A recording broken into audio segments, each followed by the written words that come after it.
Hello guys, welcome back to our YouTube channel. In this video we are gonna see, what if Naruto was the Grimm King and got 20 girls harem, part 1. Huge shout out to Kaiser357246 for this story. If you want more awesome fanfiction like this, don't forget to hit that subscribe button. So without wasting any time, let's get into the video. Konoha/Forest of Death. The sky was dark. The rain from the heavens fell with great force. A young man at the age of 14 with blonde spiky hair with red tips, blue eyes and whisker-like marks on his face ran through the rain as tears streamed down his face. He knew this forest like the back of his hand due to living in the forest for years until Hiruzen Sarutobi the Sandaime Hokage gave him an apartment to live in. However, young Naruto still had a place to stay in the forest since the villagers of Konoha would attack him even in his home. Now some of you must be asking why. Why is this young man running through a place called the Forest of Death with tears in his eyes? The answer? He just found out a horrible truth. A truth that is breaking his very soul. And that truth is, his family is alive and well. And they lived a pain-free life without him. Let's look back an hour ago to see what happened. Flashback/Hokage Tower. I wonder what Gigi wants with me? Well, I better make this quick.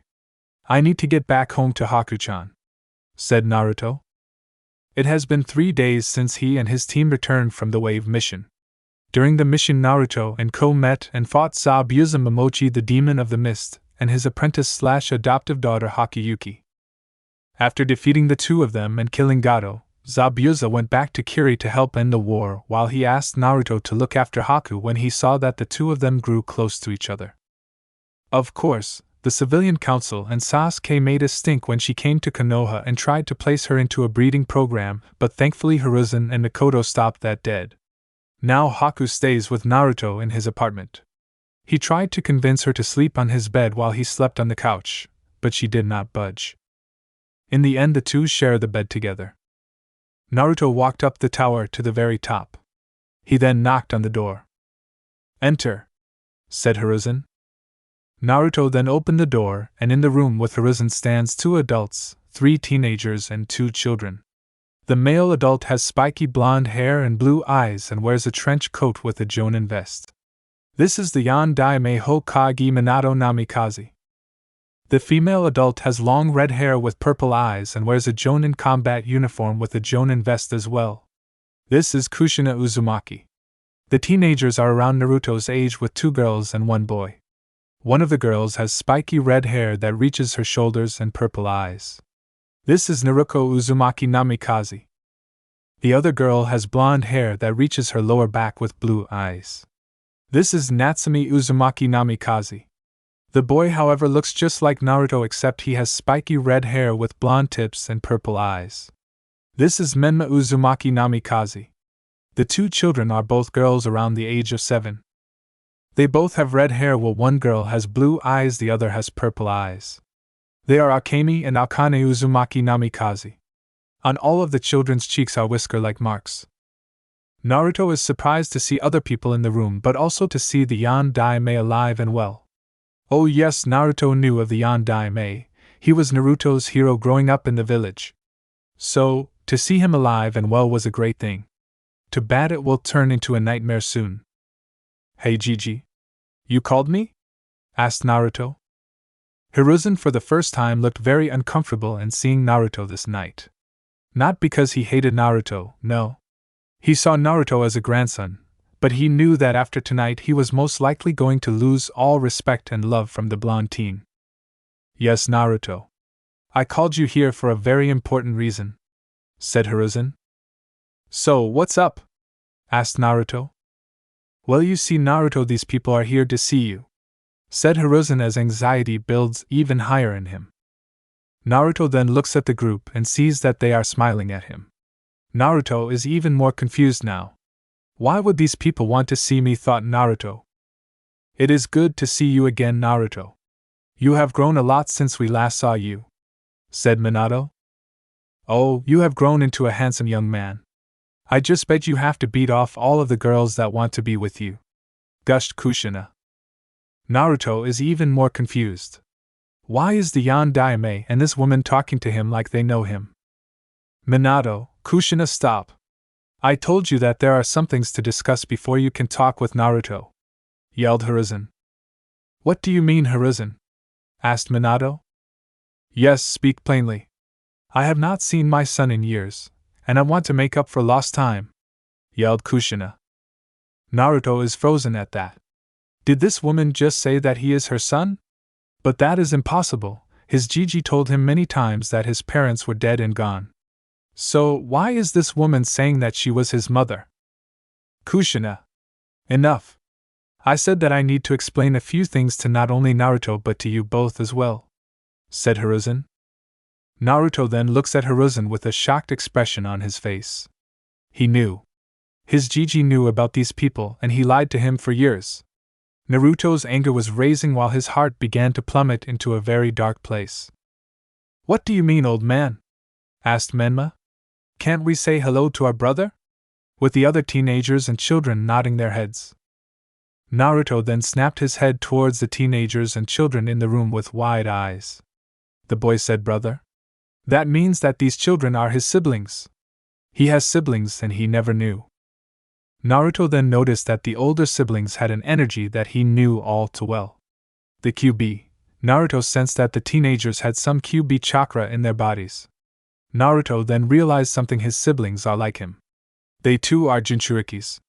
But unlike him, Naruto's siblings did not have to go through the horror and pain that he went through. Naruto suffered while his siblings grew up with smiles on their faces. Naruto had to sleep with an eye open every night while they got to sleep in peace. Naruto felt nothing but scorn and hatred while his siblings got the love of their parents. Naruto began to hyperventilate. He couldn't believe this. All this time his family had been alive, and he was left in the village with no one to love him. His parents abandoned him. He couldn't take it. He needed to leave before he could explode. Naruto's family noticed that Naruto was hyperventilating.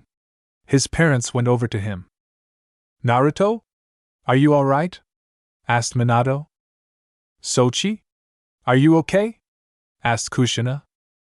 No. No. No.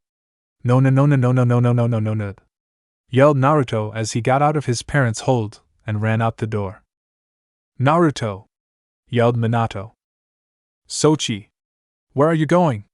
Yelled Kushina. Sai, I told you both to not talk to Naruto until I could explain to him what was going on. But did you listen to me? No! And now Naruto is confused and hurt by all of this, said Hiruzen. What do you mean, Hiruzen? What is there to explain?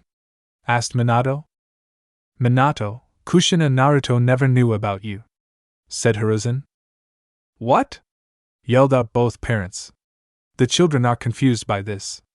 Their big brother never knew about them? What do you mean by that?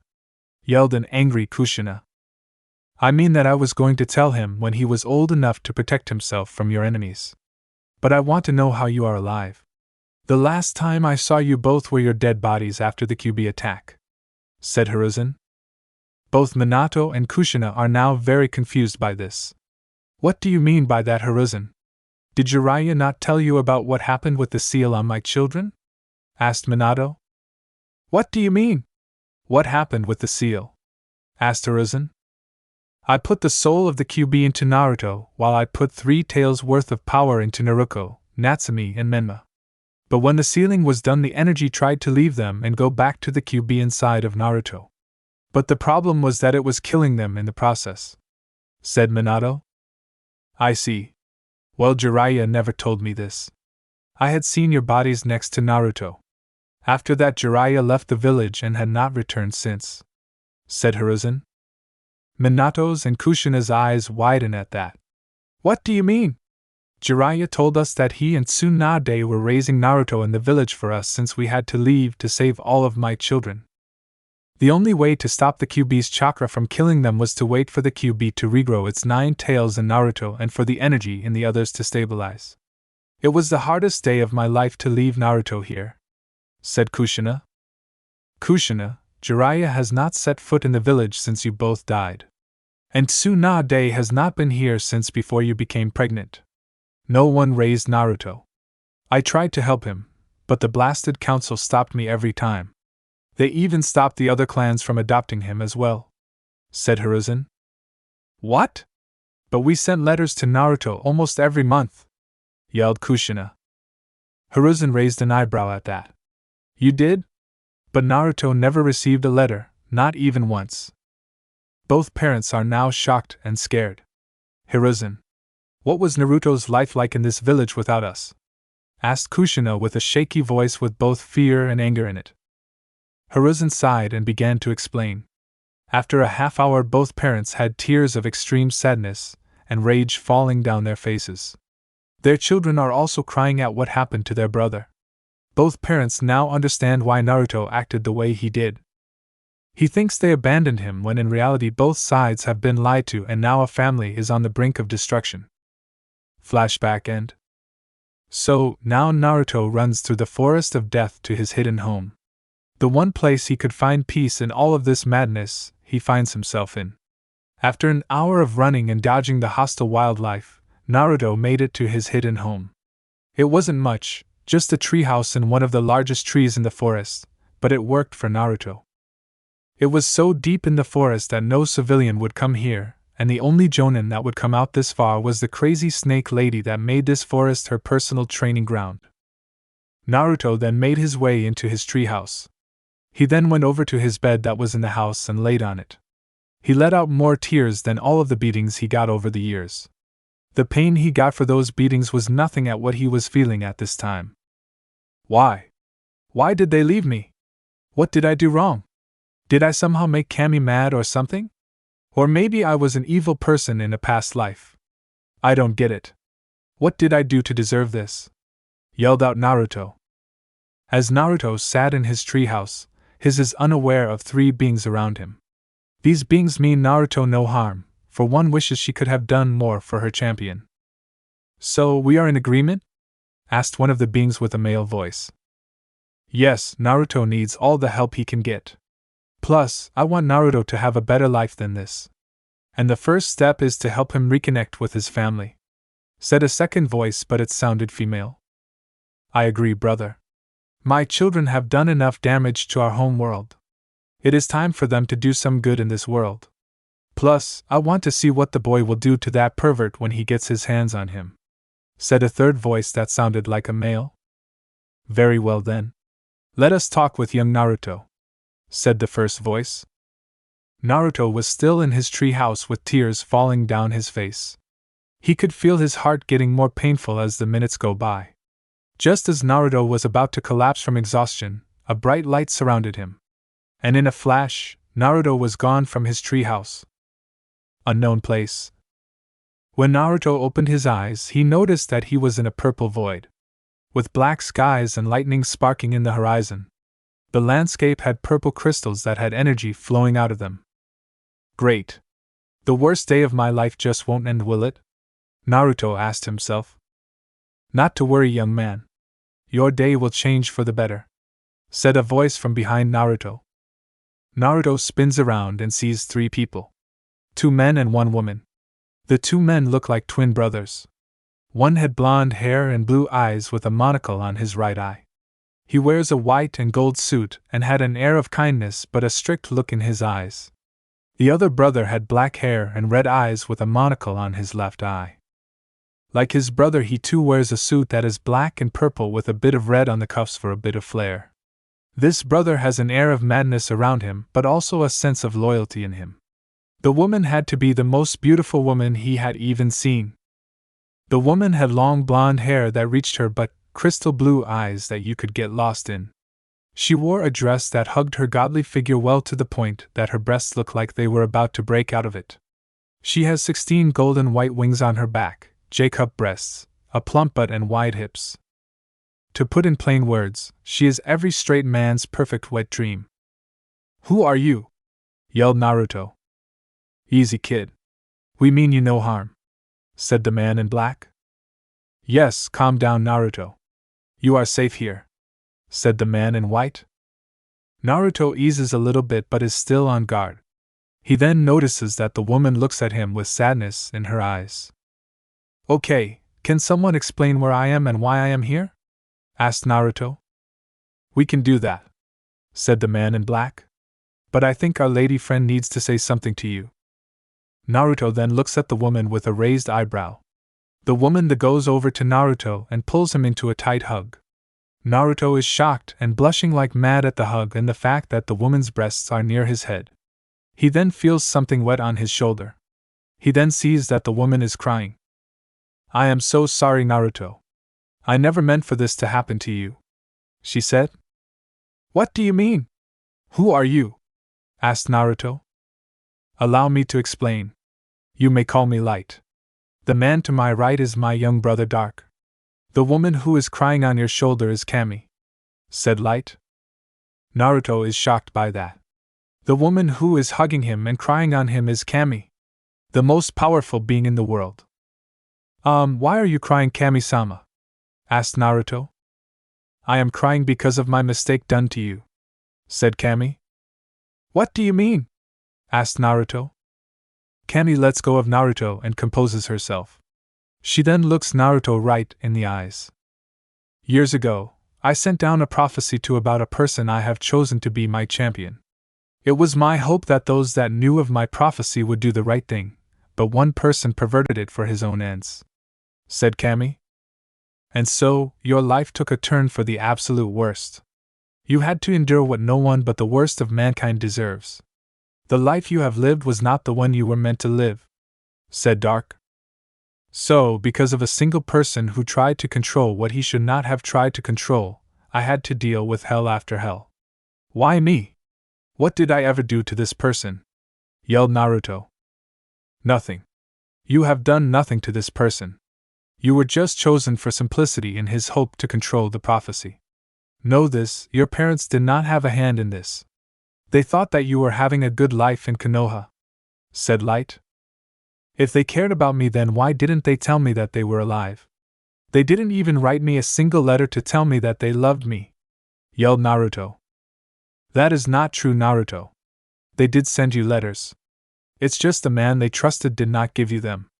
He took them, read them, and made response letters in your name just to hide the fact that he was not watching over you. He would then destroy the letters to get rid of the evidence. But I did save a few letters for you. Here, you deserve them, said Kami. Kami then handed Naruto 4 letters. Naruto read each one slowly. As he did, more tears came down his face. In the letters they state that his parents love him with all their hearts, and that they would see him in a years or months depending on the letter in question. The final letter is the most recent one, in which it states that they would be in Konoha in a month's time. They do love me. They really do love me, cried out Naruto. The godly beings look on in sadness as they watch Naruto. Naruto has one of the brightest souls to ever be born, and one man almost broke him, and the bright light in him. Naruto then looks up at Kami. Thank you, Kami-sama, for bringing these letters to me. It means a lot, he says with a smile. Kami smiles at Naruto. You're welcome, Naruto. But there is one more thing to discuss while you are here. What is it? Asked Naruto. As you know, someone has perverted the prophecy. When he did that, he broke an ancient law, said Light. And what law is that? Asked Naruto. Simple, kid. That is to never interfere with a prophecy or try to control one. To do so would make the prophecy null and void, answered Dark. Naruto nods his head at that. No human has any right to interfere with what is beyond their reach. But this person did, and it made his life hell for 14 years. So, what happens now? Is the prophecy dead, or am I no longer needed for whatever I was needed to do? Asked Naruto. Not quite. You see, you still have an important role in this world. The difference is that we can interfere with your life a little bit, said Light. What do you mean by that? Asked Naruto. This world needs someone to help it. And due to someone interfering with the prophecy, we can give you a bit of help, said Dark. To put it simply, we are giving you gifts to help you with your life, said Kami. What kind of gifts? Asked Naruto with a smile on his face. He didn't get too many gifts in his life, so any gift to Naruto is a good thing. Yes, gifts, but before we give you them, we need to explain a few things to you, said Light. Naruto nods his head and sits down on the ground. Now, first thing first. Me and my brother are not gods of this world, said Light. What, wait? You two are not gods of this world? Then where are you two from? Asked Naruto. My brother and I are from a world called Remnant. Long ago my brother and I were at each other's throat. We each tried to outdo each other. In the end we destroyed each creation the other made. One of my creations are known as the Grimm. Beasts of great power and destruction. They helped to destroy much of our home world, said Dark. Wow. And I thought Itachi had problems with Sasuke, said Naruto. The gods have a laugh at that. They know of the tension between the two Uchihas. For years Sasuke thought that Itachi was his brother, and that Satsuki was his sister when in truth, they never were. Mikoto never loved Fugaku. In fact, she hated the man. She never wanted to marry the asshole due to his ego being larger than the land of fire. Turns out Mikoto used her Sharingan to place Fugaku in a Gain Jutsu to make him think that he had sex with her, and she carried his children. But she never did. Itachi and Satsuki are siblings while Sasuke came from another Uchiha woman that Fugaku was seeing on the side. Sasuke found out about all of this when Itachi stopped the Rouge members of the Uchiha clan from starting a coup in a bid to control the village and then all of Fire Country. The only Rouge member of the coup to survive was Fugaku, and that was by sheer dumb luck, and that's it. Even now Fugaku is an S-rank nukenin of Konoha. The good news is that only the Rouge members of the clan were killed, and no innocent members were killed in the fight. Since then Mikoto has taken over the clan and put it on the right track of peace and redemption. Yes, while that is true, we must get back on track. Now then, the reason I bring this up is this: I want you to be the summoner of the Grimm, said Dark. Really? But I thought that they are beasts of destruction. How can I control them? Asked Naruto. Oh, that is easy, kid. I created them eons ago. I can easily make it so that anyone who signs the contract can control all of the Grimm, said Dark. And while my brother gives you that gift, I also have a gift for you as well, said Light. My gift for you is twofold. The first is the use of magic in all of its shape and form. The second gift is the ability to make dust. Naruto raises an eyebrow at that. While the magic gift sounds cool, but what would I do with making dust? Asked Naruto. Chuckle, not the kind of dust you're thinking of. No, the dust I am talking about is this kind of dust, said Light. He then snaps his fingers and a crystal appears in his hand. This is dust. A powerful element from Remnant. On Remnant the humans used this power to fight against the forces of the Grimm, and each other. Each dust comes in either crystal or a powder form. I hope you use this gift wisely. Light then gives Naruto the crystal. Naruto then looks at it with wonder in his eyes. This is so cool. I can feel the power flowing in this crystal. The power is beautiful, it feels chaotic and balanced at the same time. The gods nod their heads at that. Now for my gifts for you, Naruto. I have 3 gifts for you, said Kami. Kami then walks over to Naruto and places her hand on his head. She then begins to glow, and then Naruto glows as well. After a moment, Kami stops glowing while Naruto continues to glow. After another moment Naruto stopped glowing, but he felt different, like a weight was lifted off his shoulders. Then Naruto felt 2 arms wrap around his body and felt 2 large soft mounds of flesh on his back. Then someone new speaks from behind him. I am glad. I can finally hold you in person, Naruto-kun, said the voice. Naruto knows that voice. She had been with him for years now.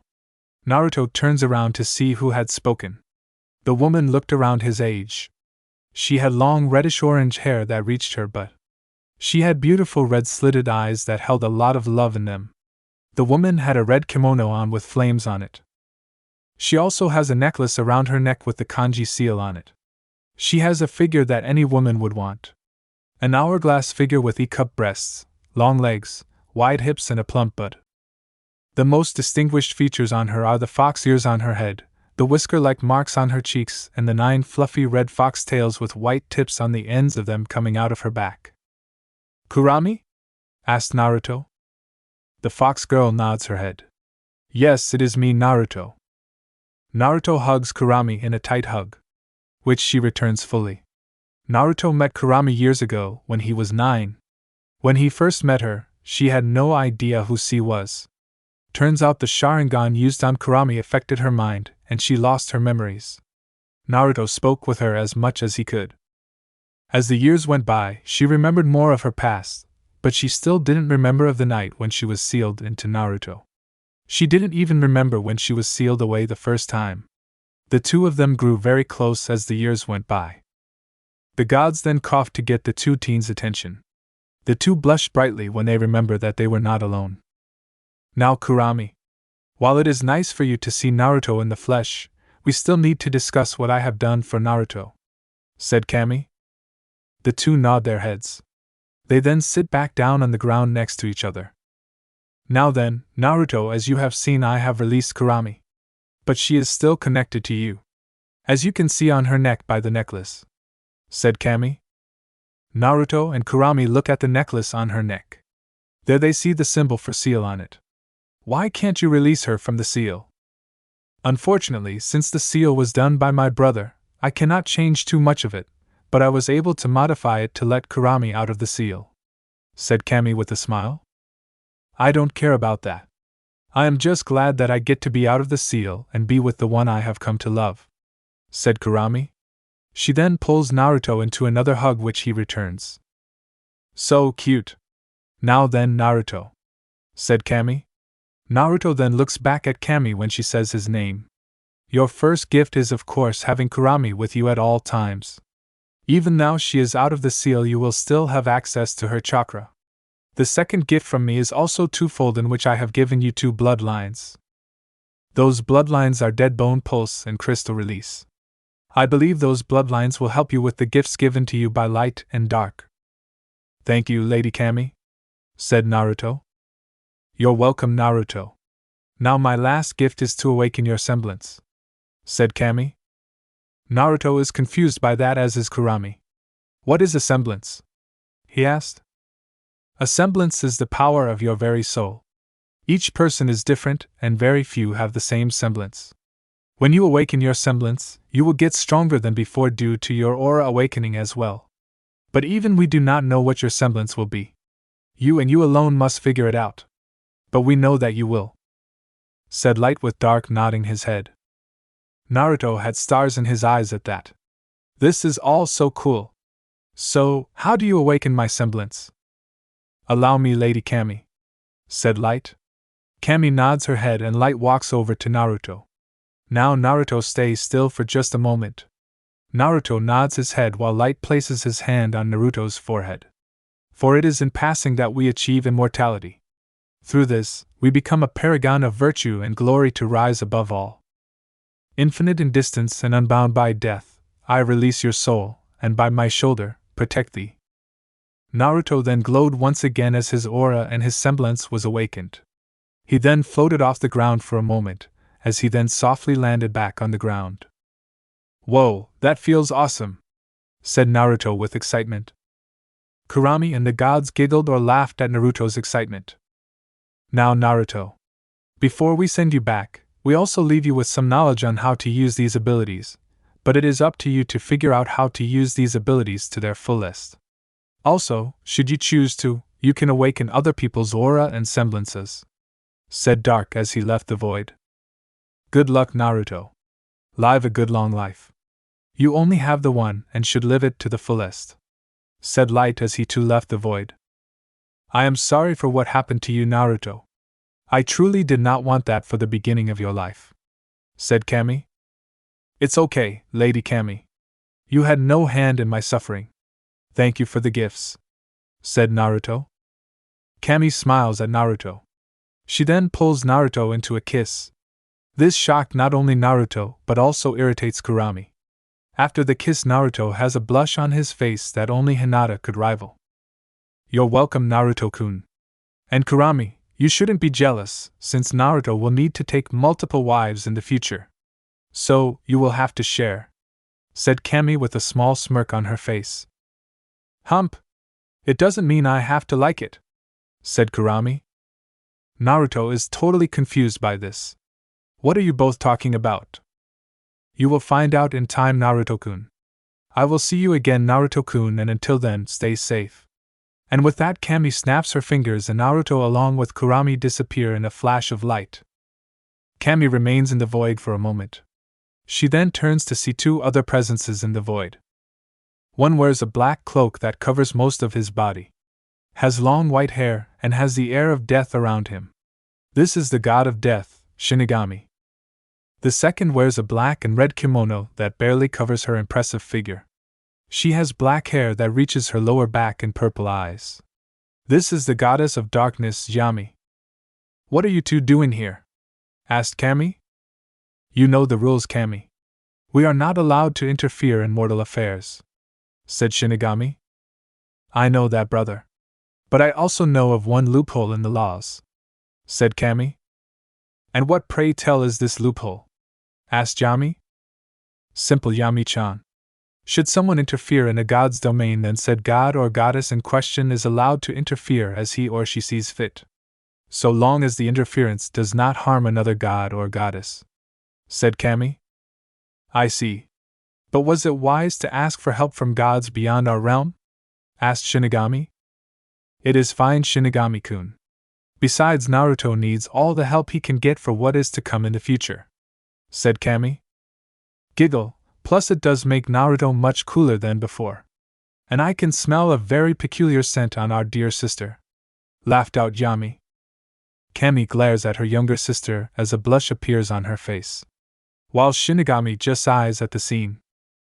If that is all, then Kami, I will take my leave, said Shinigami. Wait, said Kami. Shinigami stops in his tracks and turns to look at his sister. I need a favor from you, Shinigami-kun. Shinigami raises an eyebrow at that.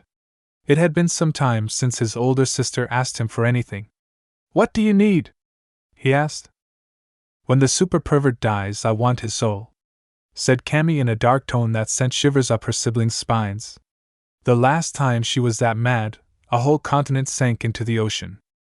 Very well, sister. Just so that you are aware, he is not meant to die for a while, said Shinigami. I am a patient woman. I can wait, said Kami. She then left the void, leaving her siblings there. Ouch, I do not pity the super pervert right now, said Yami. Neither do I, sister, either do I, said Shinigami. You know, I am going to keep an eye on young Naruto, said Yami. Oh? And why would you do that? Asked Shinigami. For my own reasons, of course, Yami said with a grin on her face. She then left the void, leaving only her brother. Sigh, why did I have to get sisters like them?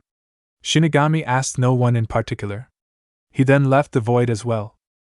Konoha Forest of Death. Seconds after Naruto left, Naruto opens his eyes and sees that he is in his treehouse.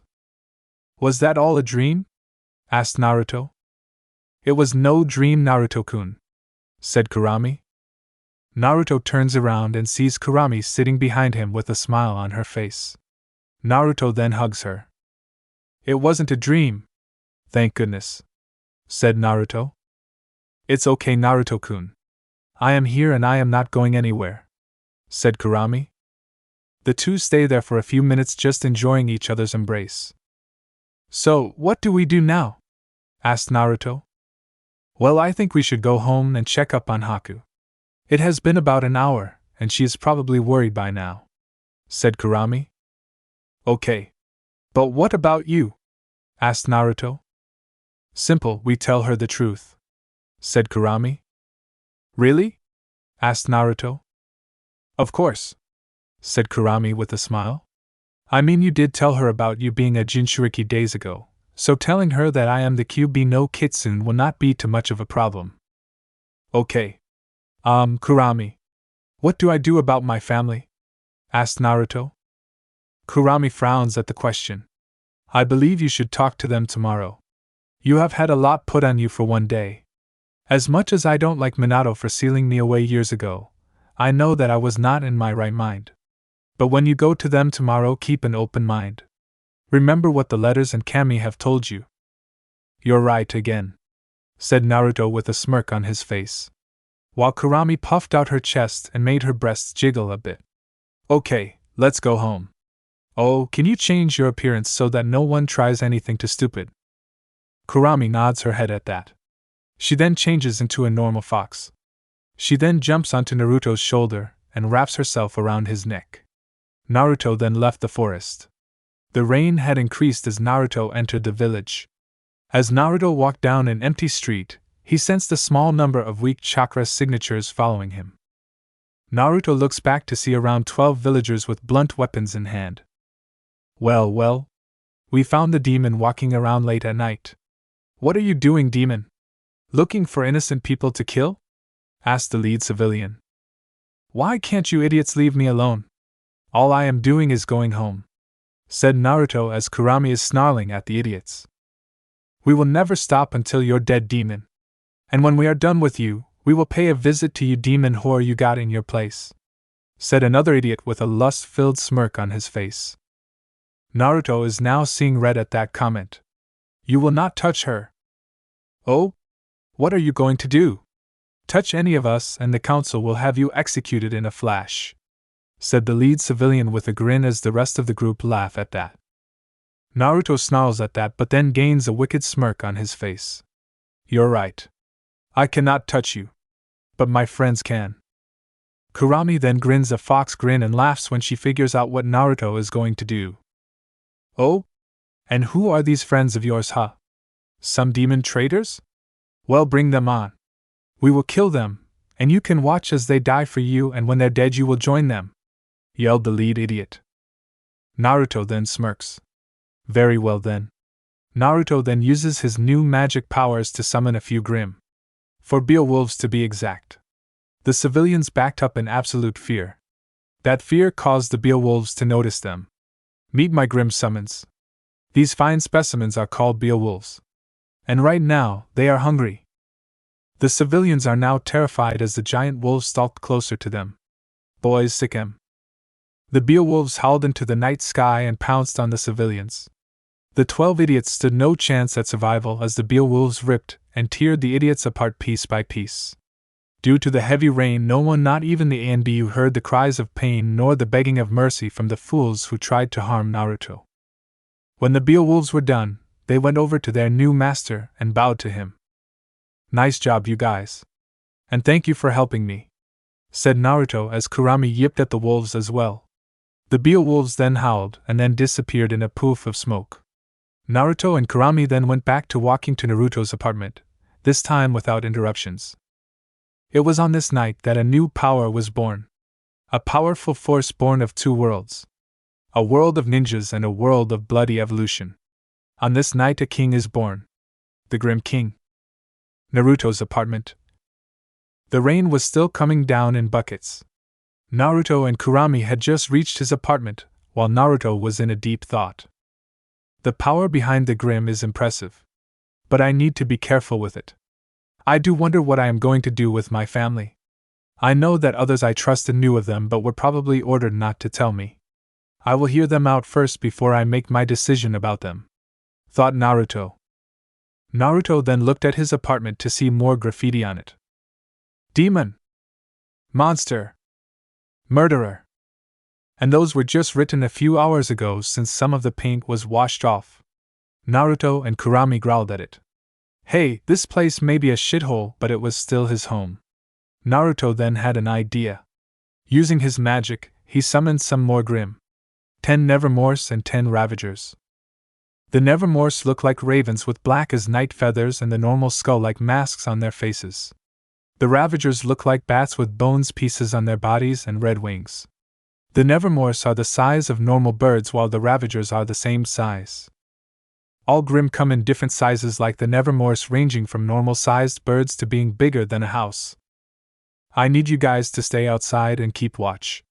I am tired of sleeping with an eye open at night. Kill any who have ill intent, said Naruto. The Nevermores caw in agreement, while the Ravagers screech in agreement as well.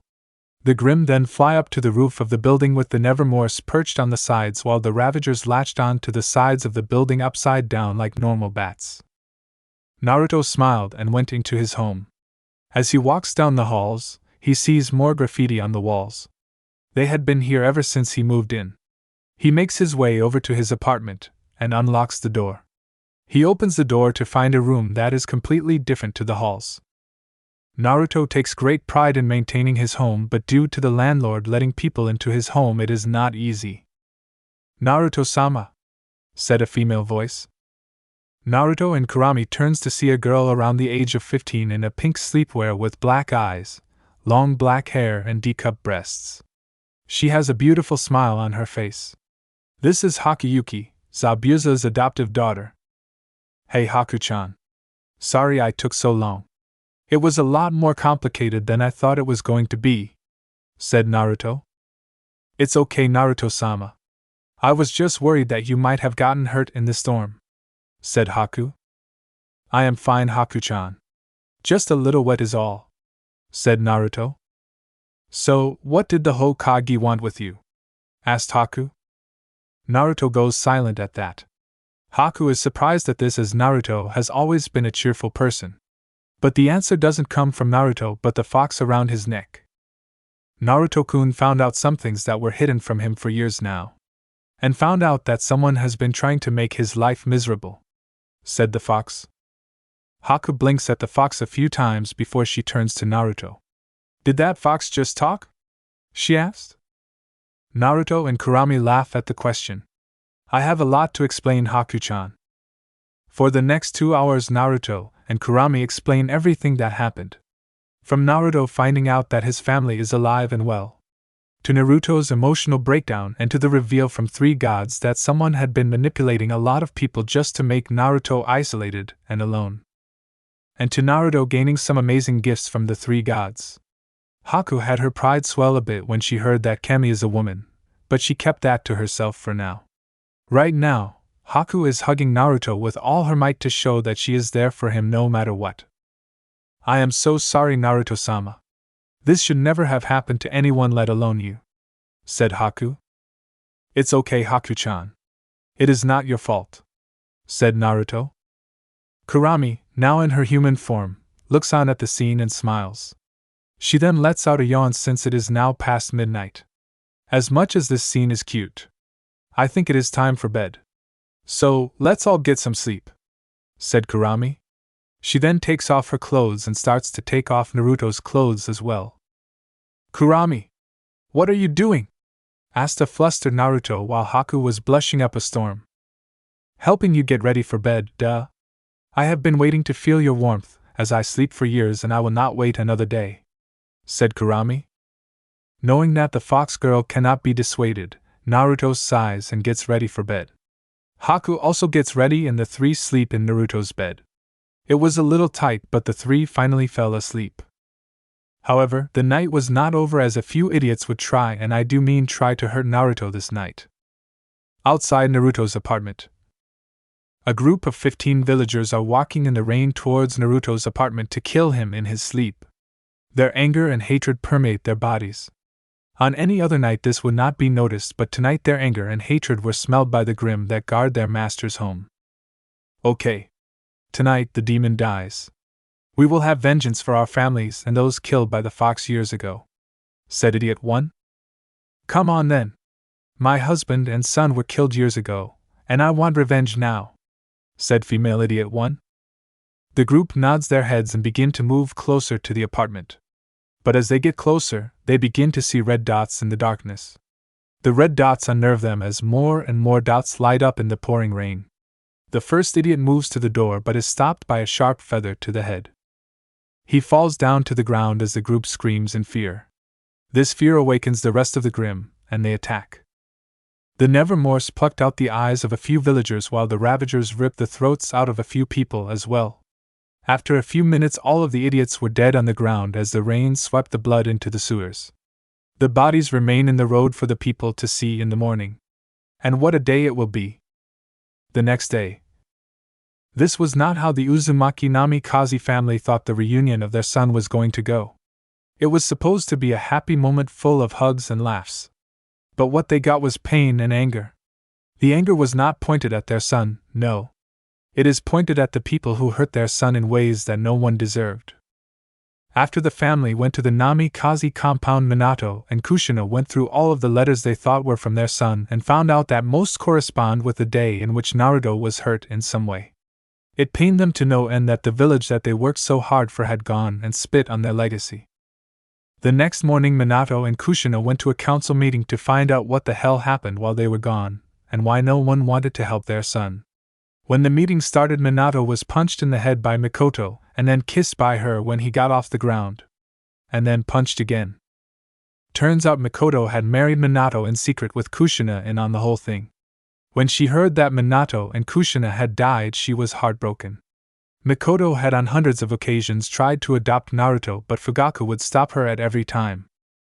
After Fugaku was declared a missing nin, she tried again, but this time was stopped by the elders and the civilians and was warned that if she continued to try and adopt or help Naruto in any way, then her clan would be punished to the point that every male member would be killed and the women would be used as breeding machines for a more loyal Uchiha clan.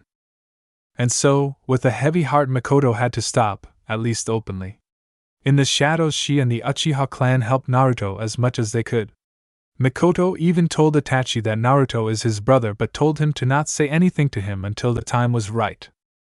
Itachi helped Naruto as much as he could with the help from his friend Shisui and Minato's old students Obito and Rin when they could. The civilians had a stranglehold on Naruto and used every trick in the book to make sure he suffered for years. The meeting went on for hours as the civilians tried, and failed, mind you, to make Minato and Kushina see their way and why Naruto had to suffer the way he did. Minato and Kushina's answer to their words. Minato and Kushina killed 3 members of the civilian council each. Minato blew up 2 members with a Rasengan and cut off another's head with his kunai. Kushina strangled the 3 she killed with her chains and her bare hands. The 2 remaining civilians tried to have them arrested, but no one listened to them. Now I have sent word to the daimyo. He should be here in a week or so. After that we will see what he has to say in all of this, said Hiruzen. I understand. That will hopefully give us time to help Naruto. If he will let us, said Minato sadly. Most of the council is also sad at what has happened. For years they thought that their friends had died. But because of Jiraiya and his schemes, everyone has been lied to, and for what only Jiraiya knows. Hokage-sama. What is to be done about Jiraiya?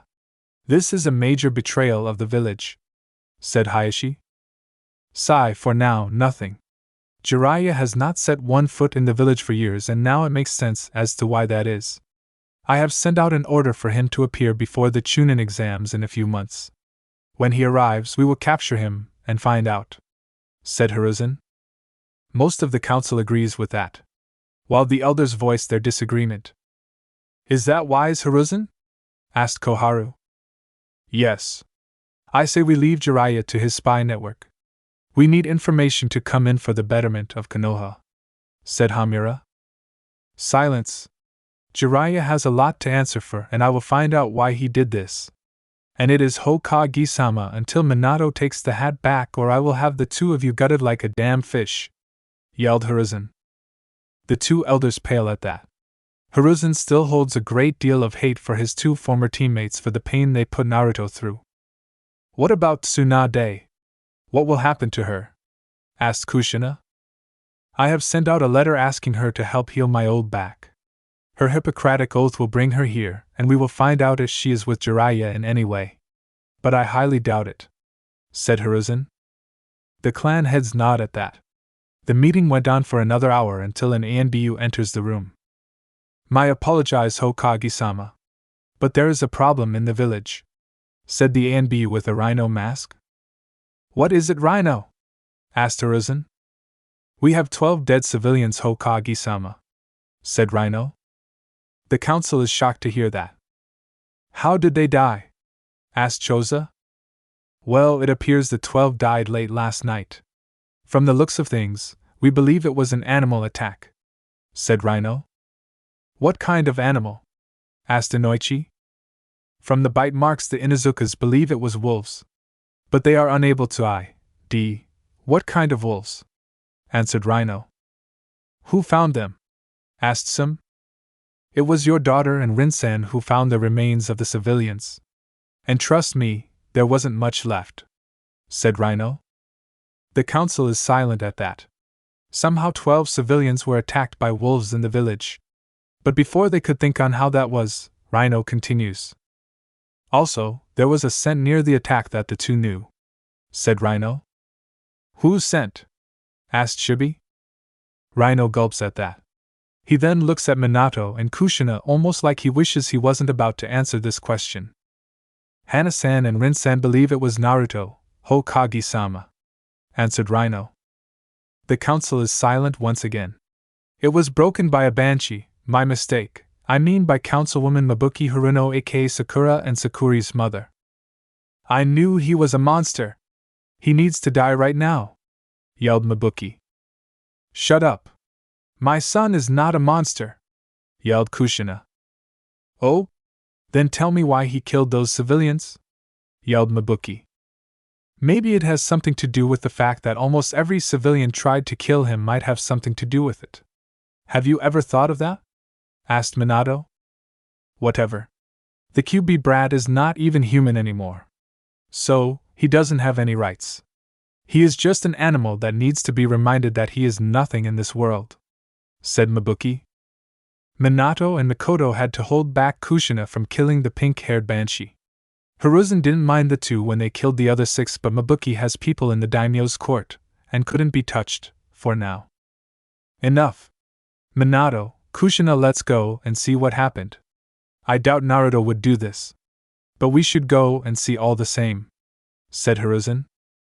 After calming Kushina down, the council left the chambers to where the attack happened. They arrived to find a large group of shinobi and civilians are looking at the scene. When they see the Yondaime, almost everyone is happy to see them. Good morning, Hokage-sama, Tsum-san, said Rin without turning around. She smelled Hiruzen and Tsum coming, so she didn't need to look to know that they are there. Hello, Rin-chan. You sure have grown, said Kushina. Rin turns around and sees her sensei and his wife. She starts to cry and runs over and hugs them both. During the Third Shinobi War, Kiri had placed a large amount of the three-tailed Biju's chakra into her. Thankfully, Obito found her and got her to Minato and Kushina, and they saved her life. After that, she began to fall for Obito. After Minato and Kushina's death, they tried to adopt Naruto, but had to stop due to Rin becoming pregnant, and then when said child was born was threatened by the council. Sensei! Kushina-sama! You're alive! I thought that you died years ago. Oh, Obito will be so happy, and so will Kushi, said Rin. Hello, Rin. It is good to see you again. You look great, said a smiling Minato. Ahem, as much as this is a heartwarming scene, we need to find out what happened here, said Hiruzen. Right, sorry, Hokage-sama. So, this morning me and Hana went out to get some supplies for the vet when we found this, said Rin. She points to what was left of the bodies, which, like Rhino said, was not much. All that was left was a few body pieces. 2 arms, 6 legs, and 3 heads. Guts and intestines were in different places with someone's appendix on a nearby sign. It is strange, too. From one of the heads that we found, I know one of the civilians as a heavy-set man. He was around 300 pounds, and that was all fat.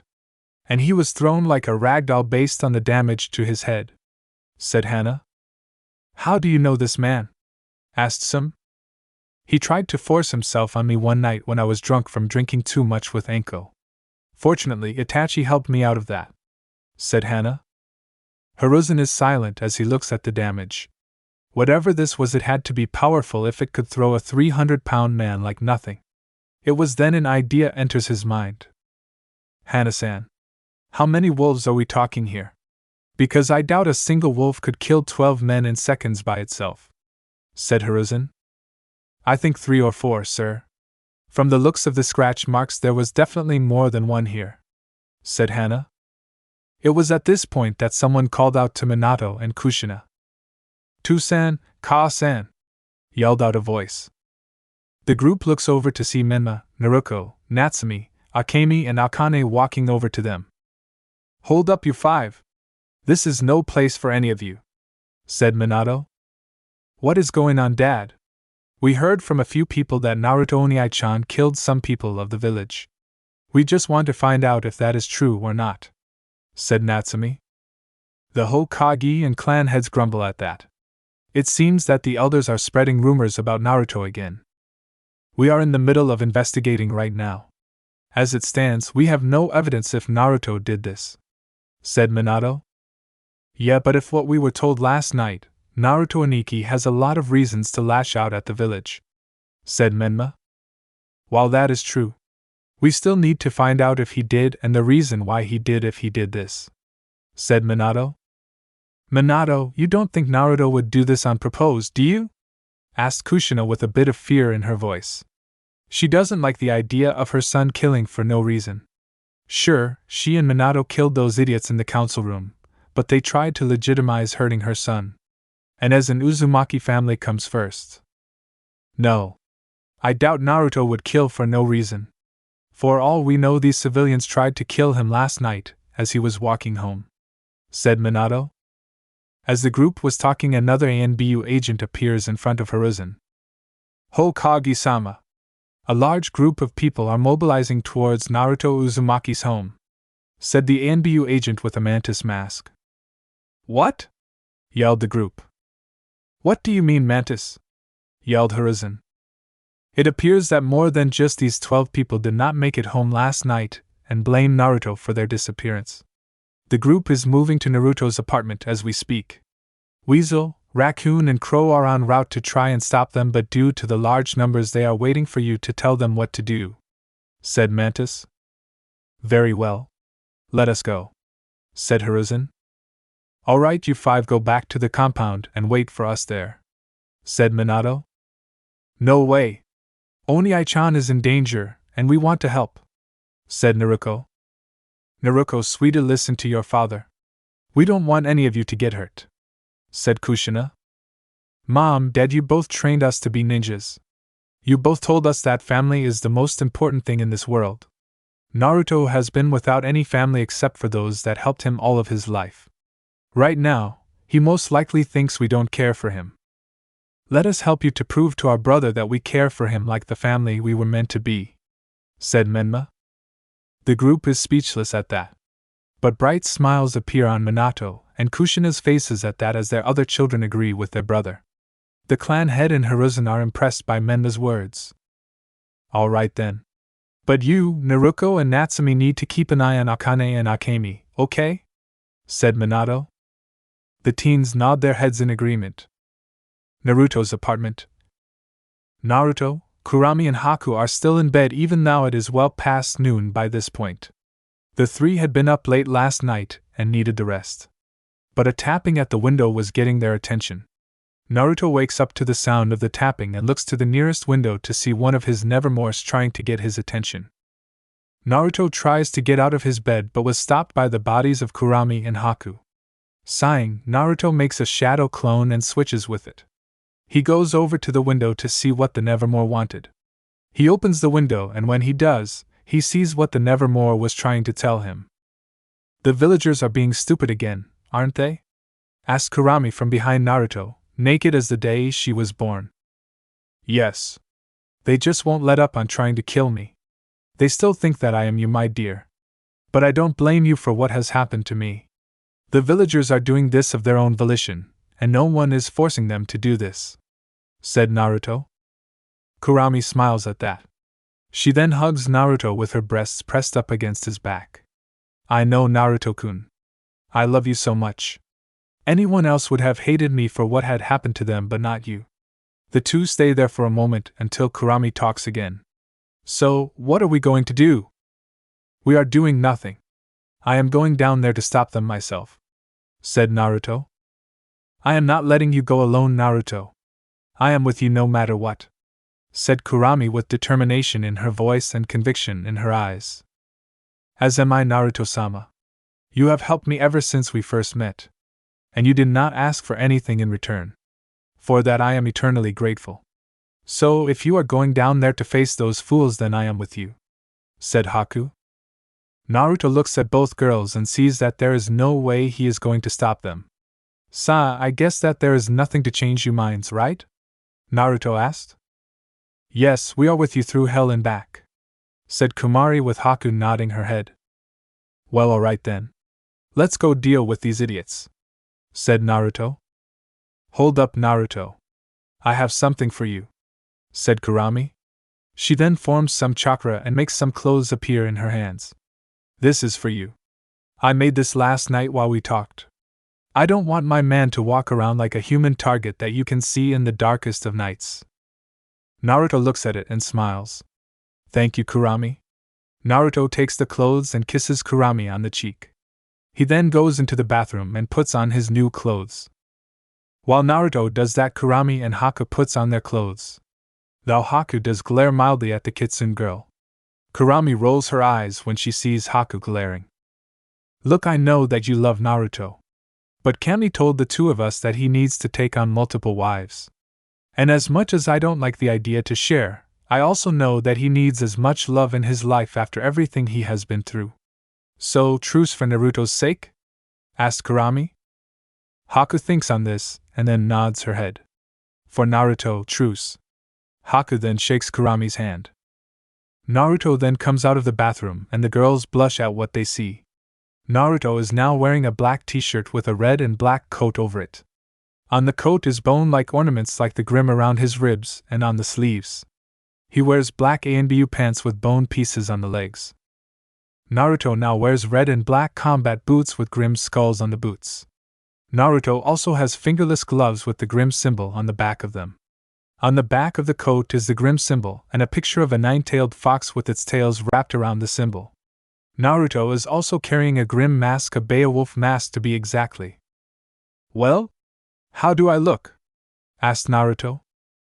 Hot, said Haku. Kurami and Naruto look at her. One with amusement, and the other with a bit of shock due to the bluntness from what she said. Haku blushes at the attention. Thank you, Haku-chan. This really fits. Thank you for the gift, Kurami, said Naruto. Of course, I was inside of you for years. I know all of you, measurements, said Kurami with a purr at the end. Naruto and Haku blush brightly at that. They shake it off when they hear the mob getting closer and the yelling was getting louder. As much as I would like to continue this, the idiots will not wait for us, said Naruto. He then puts on the Beowulf mask. It is time to end this, once and for all. I am done with their stupidity. For years I have had to deal with it, and now I am done, said Naruto. The two girls nod their heads and begin to walk out of the room. Kurami, don't show your fox features. At least not yet. Let's scare the crap out of them by showing them that they have been wrong for years, said Naruto with a smirk on his face. Kurami has a fanged grin at that. I like that idea. And if they still act like idiots, then we will just deal with them, said Kurami. Outside of the apartment, the group of Hiruzen, clan heads, Namikaze family and Jonin rush to get to Naruto's apartment in time to help him. When they arrive, they see around 60 to 80 civilians ready to attack Naruto's home. Damn it. Why are they doing this? Hiruzen, did you have to reveal that Naruto is the QB Jinchuriki? Asked Minato. I didn't. Someone else did. After that, I tried to find out who did, but I never could. The people have been like this ever since, said Hiruzen. Kushina growls at this. No doubt Jiraiya told someone and then it spread like wildfire throughout the village. It was at this point 3 ANBU agents appeared in front of them. The agents are Weasel, Raccoon and Crow. Hokage-sama, said Raccoon. He then looks and sees his sensei in front of him. Sensei? Is that you? Minato looks at him and realizes who it is. Obito? It is you, isn't it? I see that you are in ANBU now. Nice work, said Minato with a smile on his face. Weasel looks at Minato with eyes wide open. Not that you can see with the mask on, but whatever. Father? Asked Weasel. Minato and Kushina look at Weasel as he takes off his mask to look at his father. Itachi? You have grown since I last saw you, said Minato. Itachi smiles a bit. It is good to see you again, father. But I must ask, why did you not tell mother or me that you were alive? Itachi asked. I sent letters to you and Mikoto. But it seems that Jiraiya was really trying hard to make everyone think that we were dead for some reason. As much as I would like to talk about this now, we need to help your brother," said Minato. "Hi, father," said Itachi. "What is the situation?" asked Hiruzen. "It is bad, Hokage-sama. Turns out 15 more people never went home last night. Their bodies were just discovered a few hours ago near Naruto's home. They now blame him and want him dead. Plus, a few seem to know that Minato-sama and Kushina-sama are back in the village and want to kill the demon as they say in their honor," said Kurenai. "I see," said Hiruzen. He then looks at Naruto's apartment and sees something he has never seen before. Weird-looking birds and bats. "Itachi, Shirshue, are those your ravens over there by Naruto's apartment?" The group looks over and sees the ravens and the bats. They are different due to the bone-like pieces on their bodies. "No, Hokage-sama. They are not our summons. We have no idea what they are," said Itachi. "Do you think that they are responsible for the other deaths?" asked Inoichi. "We don't know," said Obito. At this point, one of the Ravagers burped up an eyeball onto the ground. The group pales at that. "Well, that answers that question," said Choza. The mob then began to move towards the apartment with the intent to burn the building to the ground and kill Naruto in his home. But just before the group was about to move, Naruto and Ko exits the building. The group sees Naruto and his new look and the girls with him. "Whoa! Aniki looks cool. And the mask is awesome," said Menma. "You know, he wasn't wearing that last night," said Natsumi. "Hiruzen, who are those girls with my baby?" asked Kushina with a bit of suspicion in her voice. Hiruzen shivers at the tone but answers. "The girl with black hair is Hakayuki, the adoptive daughter of Zabuza Momochi. She came back with Naruto and Team 7 a few days ago after their first C-rank mission turned A-rank mission." "Zabuza Momochi? Why did you not have them come back after they met that monster?" asked Kushina. Kakashi felt that the team could handle the mission. And he was partially correct. Naruto, Satsuki and Sakura did a great job on the mission, but Kakashi tried to put Sasuke in a good light that backfired in his face, said Hiruzen. "I will deal with Kakashi later," said Kushina in a dangerous tone that had most of the group shiver at that. "And the other girl?" asked Minato. Hiruzen shakes his head. "I don't know. I have never seen her before." "Has anyone seen her before?" he asked. The group either shakes their heads or say no. That raises a lot of flags in their minds. An unknown girl in the village and with Naruto is not a good thing. But before they do anything else, a person in the mob speaks up. "So, the demon has come out to meet his end. And with his whore as well," said one idiot. "And look, he now dresses like the demon he is," said another idiot. Naruto looks at the idiots with nothing but anger and contempt. At this point, a Nevermore and Ravager fly over to him and land on his right and left shoulder respectively. "And now you show your demonic pets. This just proves our points. You are a blight on this great village and need to be put down," yelled the lead idiot. As the group was about to move, Naruto began to laugh at the mob. "Ha ha ha ha ha. That I just too funny. I cannot believe that you people really think that I am a monster just because the QB was inside of me. I never had a choice in the matter of what happened to me, you idiots. And I know that the Yondaime did not want this to happen," yelled Naruto. "Shut up. The Yondaime chose you since you're just an orphan. A worthless nobody that no one will love, now or ever," yelled another idiot. The group is furious at that comment. But there was something that Naruto said that got their attention. Naruto said that the fox was sealed inside of him. Did the fox somehow escape? If it did, then where is it? That is not true. Me and Kurami love Naruto with all of our hearts. And so do many others in this village. You people are just blind to Naruto and only see the fox and not him," yelled Haku. "You and the other whore next to you don't count. You both have been tainted by him and are no longer humans. You're just a monster that will die, especially if you are carrying his child," said another idiot. Naruto growled at them for that comment. His eyes changed color from blue to grim red. It seems that you will not see reason. Very well. But I am going to give you all one last chance. Leave now and no one will be harmed, said Naruto. The group is weary at the threat, but they agree with Naruto on this. The mob just threatened his friends with death, and he still tries to stop this with peace. But something tells them that it will be for naught. Ha! We outnumber you. And we are not afraid of you nor the QB in your gut. And the Yan Daime and the San Daime stand with us. The people of Konoha.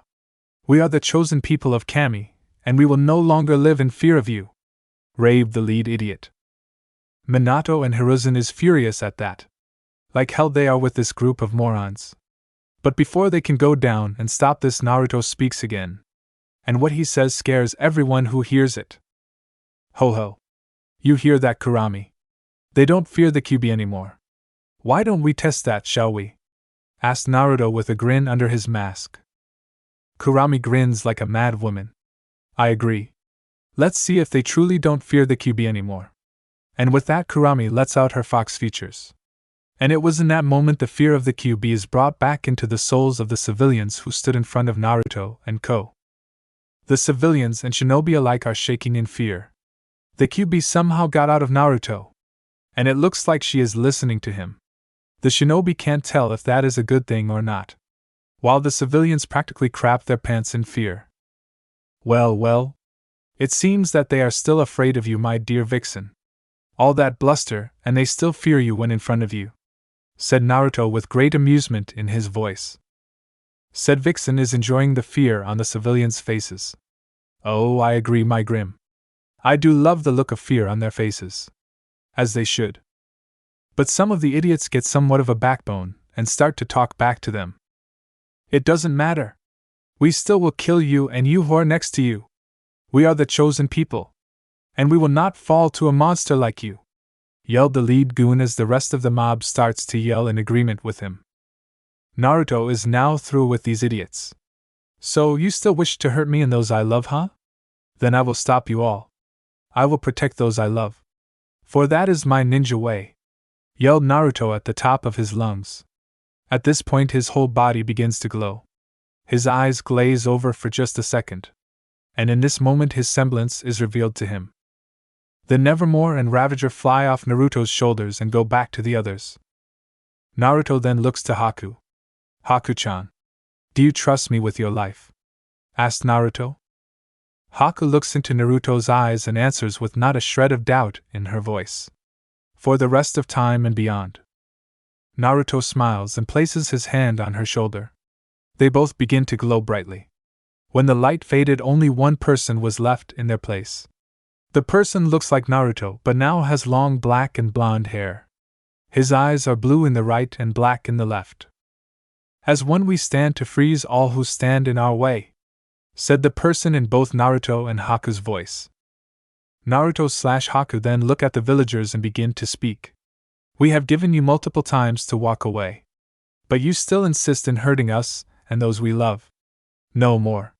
We will not let you nor anyone else to hurt those we love. We will not let anyone walk all over us anymore.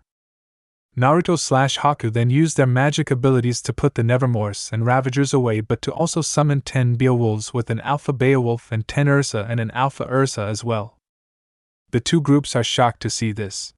Somehow Naruto had not only fused with Haku somehow but also summoned these beasts without hand science. It was at this point that Rin and Hana smell something. Hokage-sama. Those wolves. They are the same kind that killed the first 12, said Rin. Are you sure, Rin-chan? Asked Minato. Yes, sensei. I am sure. There is no doubt now. Naruto must have summoned those wolves to kill those men, said Rin. Hokage-sama. What do we do? Asked Hayashi. Hiruzen is silent for a moment. As he thinks on what to do, his thinking is broken by Kushina. I know what I am doing. I am going to help my son. I don't care what has happened to him now or that he summoned those animals. He is still my son and I have a lot to make up for. And this is the right thing to do. I will not sit back as my son is attacked by those stupid idiots, said Kushina. The group is shocked by this for just a moment. Minato then speaks. I agree, Kushina. He is our son and he needs us. I am with you no matter what, says Minato. If you're going down there, sensei, then so am I, says Rin. And if my wife is going, then so am I. I will not let my god brother fight alone, not anymore, said Obito. I will fight for my brother, as is my job as the older brother, said Itachi. And I am with you as well, says Mikoto as she readies her katana. The rest of the group also agrees with them. Hiruzen can only look on with pride in his body. Even now, with the reveal of the QB out of Naruto, and still people stand by his side. Then let's go down there and help Naruto, says Hiruzen. Menma, keep your siblings here and do not watch this. That is an order, said Minato. The Namikaze children know that tone and know to not go against it. They all nod their heads in agreement but ask to make sure that Naruto comes out in one piece. The parents nod their heads at that. The mob was about attack when the shinobi entered the fray. Hokage-sama, what are you doing? Why are you siding with the demon? Asked the lead goon. The only demons here are you. I have told you all that Naruto is not the QB nor a demon. And even with the evidence right in front of your damn faces, you all still believe that he is a demon. No more. I will not let anyone hurt my surrogate grandson anymore.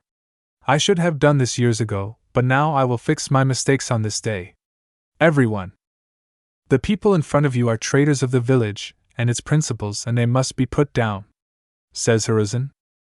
Naruto/Haku look on and see all those who stand by his side. It brings tears to their eyes to see this. They wipe the tears away and ready themselves for the fight with Kurami right next to them. The civilians stood no chance against the combined force of shinobi and the Grimm. Many were torn apart by the Grimm, with the Beowulfs and Ursa helping the shinobi in killing their master's enemies. The clan heads ripped right through the idiot civilians with ease. They all hated what happened to Naruto, and now they can vent a lot of frustrations. Minato and Kushina worked with Naruto/Haku and Kurami respectively. It was an odd sight to see, especially when Kurami made a comment to Kushina about fighting by her side once again. After a good 5 minutes, the mob was put down with no survivors. The Grimm were sent back to their summon realm until they were needed once again. It was at this point that Naruto had unfused with Haku. Haku was extremely tired, but nothing that a good amount of rest won't fix. As Naruto helped Haku, his parents came over to him. Naruto, said Minato, getting his attention, I know that what I did caused a lot of problems for you, and I know that no amount of apologizing or anything will fix what happened to you. And for that I won't blame you if you never forgive me. Naruto looks into his father's eyes as he talks. He moves over to his father and then Naruto punches him in the face. The group winces at the impact, but Naruto had every right to do it. But what Naruto does next was something not many were going to expect. Naruto then wraps his father into a hug. It is true that what you did caused a lot of problems. But you didn't ask for this to happen to me. I know that you love me, father.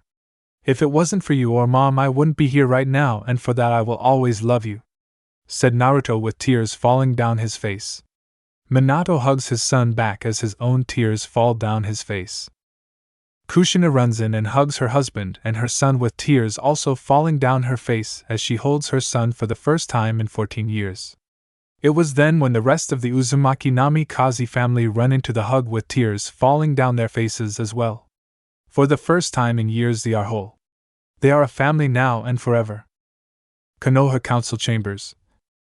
It had been an hour since the slaughter in front of Naruto's apartment, and since he forgave his family for what happened to him. He did tell them that while he has forgiven them, he still wants his pound of flesh on the one who made his life miserable in the first place. His parents agreed since they too want a pound of flesh from Jiraiya. Now Naruto, Haku and Kurami are in the council chambers with Hiruzen, the clan heads and Naruto's family. The two civilians were removed from the room since this doesn't concern them, and the elders were removed due to their blatant hatred for Naruto. And those in the room all want answers to Naruto's new summons, his power, and how Kurami got out of the seal.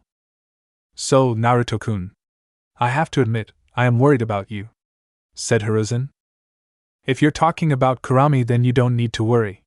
While she is out of my body, she is still connected to it, said Naruto. Kurami then parts her kimono to show her necklace around her neck. Some of the men blush at the large breasts on the Kitsune girl, but a few hits to their heads stop that. Naruto, how did you do this? I made that seal to not be altered. So, how did you change it? Asked Minato. He, like his wife, were curious as to how their son did this. To answer your question, I didn't, said Naruto. Then who did, Sochi? The only ones who could would be me, your father, and Jiraiya. And since we had just gotten to the village last night, and Jiraiya was the one to make your life miserable, I doubt that he would do this, said Kushina. Naruto and Kurami look at each other and try to figure out how to explain to the group of how this happened. But I was Kurami who speaks up. Hokage-sama. In order for you to understand all of this, everyone in the room must keep an open mind. We both know that this will seem like a load of crap, but I swear on all 9 of my tales that what me and Naruto will tell you is 100% true, said Kurami. The council is silent at that declaration. Hiruzen looks into the fox girl's eyes and sees no deception in them. Very well then. We will listen to your tale. While I do not trust you, QB, I do trust Naruto-kun. And if he tells me that what you two are going to say is true, then I will hear you both out, said Hiruzen. Naruto and Kurami nod their heads at that. Naruto begins to explain all that happened last night, from when he was asked to appear to the Hokage Tower and to the reveal of his parents, to when he ran into the forest of death to his secret treehouse to calm down. After that, Kurami began to explain everything that happened to Naruto when he met Kami and the 2 gods from another realm, to the gifts the 3 gods gave him. By the end of the story, multiple thoughts were going through people's head. The women had their pride swelled to great heights when they heard that Kami is a woman, while Shikaku just slammed his head on the table multiple times, muttering troublesome each and every time he hit his head. The rest of the men were also jealous that Naruto got a kiss from the goddess. But the main thing that got their attention were the powers that Naruto was given. Naruto, you said that Kami-sama gave you 2 bloodlines, right? Asked Minato. Yes. The dead bone pulse and the crystal release. She said that they would help me with the powers I was given by light and dark. The dead bone pulse would help me have better control over the Grimm and help with different abilities I may think of, while the crystal release will help with the dust gift, said Naruto. And what is this dust gift? I doubt it would have anything to do with actual dust, asked Chibi. Naruto then makes a red dust crystal in his hand in the size of his palm. The council is surprised to see the crystal. From the knowledge that Dark left me, dust is a power source for the world of Remnant. It fuels the world's armies and the homes of every citizen in the world. It was thanks to this that the people of Remnant are able to fight against the Grimm that would try to kill them. Dust comes in 2 forms, a crystal and powder, and comes in different elements. The crystal in my hand is a fire crystal, said Naruto. The council is interested about this dust. If it could help an entire world fight off these Grimm and power an entire civilization, then it must be powerful. This is an amazing thing, Naruto, but I worry about the elders and what is left of the civilians. No doubt the moment that they hear that you have these abilities, then they will seek to control you in many more ways, said Hiruzen.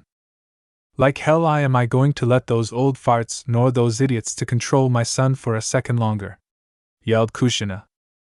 Calm down, Kushina. I don't like it any more than you, but the elders and not to mention Mabuki does have a lot of pull in the daimyo's court. We need some way to protect Naruto from them, said Hiruzen. The council is silent for a moment, trying to help Naruto from the corruption of the elders and the civilians. Well, we could place Naruto in the C.R.A. He does have 2 new bloodlines that the village does not have, and if he is in it, then the elders and the civilians can't touch him, said Chibi.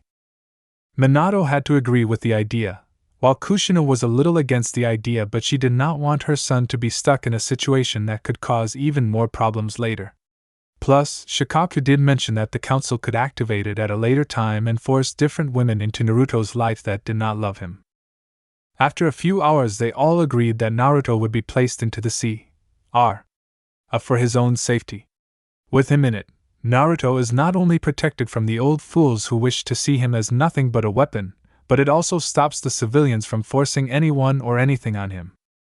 For now, he was just in the program with no one asked to be his wife at this time. After that, the meeting ended and everyone went home. After gathering everything of Naruto and Haku's, the two moved into the Namikaze compound. For the next few days, the family worked hard in repairing the void that was placed between them by Jiraiya. Kushina had actually liked to spend time with Haku after getting to know her. As did Naruto and Natsumi, with Akemi and Akane calling Haku Wani-chan after a few days. With Kurami it was a little weird, to say the least. But after talking with her, the family and the clan heads agreed that she was not a threat to the village so long as she was linked to Naruto. It was 4 days later when another important event happened in the village. The day when Tsunade returned to the village. Konoha Hospital. A group of 4, 5 if you count the pig, walked towards the hospital to heal the Sandaime Hokage of his bad back problems. I cannot believe that I am back in the village. I had hoped to never return to this place, said Tsunade. But Tsunade-sama, surely you can't ignore the Sandaime's request for help with his back, can you? Asked Shizune with Tantan winking in agreement. Come on, Ka-san. I know you don't like it here anymore after losing so much, but even you can't ignore your Hippocratic oath, said Mito. This is Tsunade's and Dan Kato's daughter of 14 years old. She looks like Tsunade when she was younger but has her father's pale blue hair color and his green eyes. I always wanted to see Konoha. Is it okay to look around while you heal the old man? Asked Nawaki. This is Tsunade's and Dan Kato's son of 11 years old. He looks like his namesake but with his mother's blonde hair and brown eyes. Now I know what you're all thinking. How did these two come into existence since their father has been dead for years? Simple. Dan Kato, like many other male shinobi who had lovers, had his sperm put on ice on the chance that he did not make it back home. After his death, Tsunade found out about the sperm from a drunk Jiraiya. After beating the pervert into the ground for hiding it from her, Tsunade took the sperm. But due to her advanced age, she herself couldn't carry any children. But Shizune volunteered to carry Tsunade's children in the hopes of not only her uncle's legacy to live on but to help the Senju clan have another chance at life. No, Nawaki. After I heal the Sandaime, we are leaving. I don't want to stay for the day or any longer, said Tsunade. Ah. But Ka-san, whined Nawaki. Stop complaining, brat. If Ka-san doesn't want to stay, then we don't stay, said Mito. The group enters the hospital. As they do, the doctors and nurses give the female Senju a wide berth. Tsunade asks where the Sandaime is in the hospital, and was told that he was on the top floor in room 857. Thanking the nurse, they head up. As they make their way to the room, Tsunade can't help but feel uneasy. Earlier that day she won a small amount of money. Not a lot, but enough to keep the group afloat for a few days. Tsunade opened the door and was shocked to not see the Sandaime but Kushina and Minato. As soon as Tsunade and her group enters the room, it was sealed by powerful fuinjutsu seals that covered the room. Hello, Tsunade. We need to talk, said Minato. Minato? Kushina? How? I thought that you were dead, asked a startled Tsunade.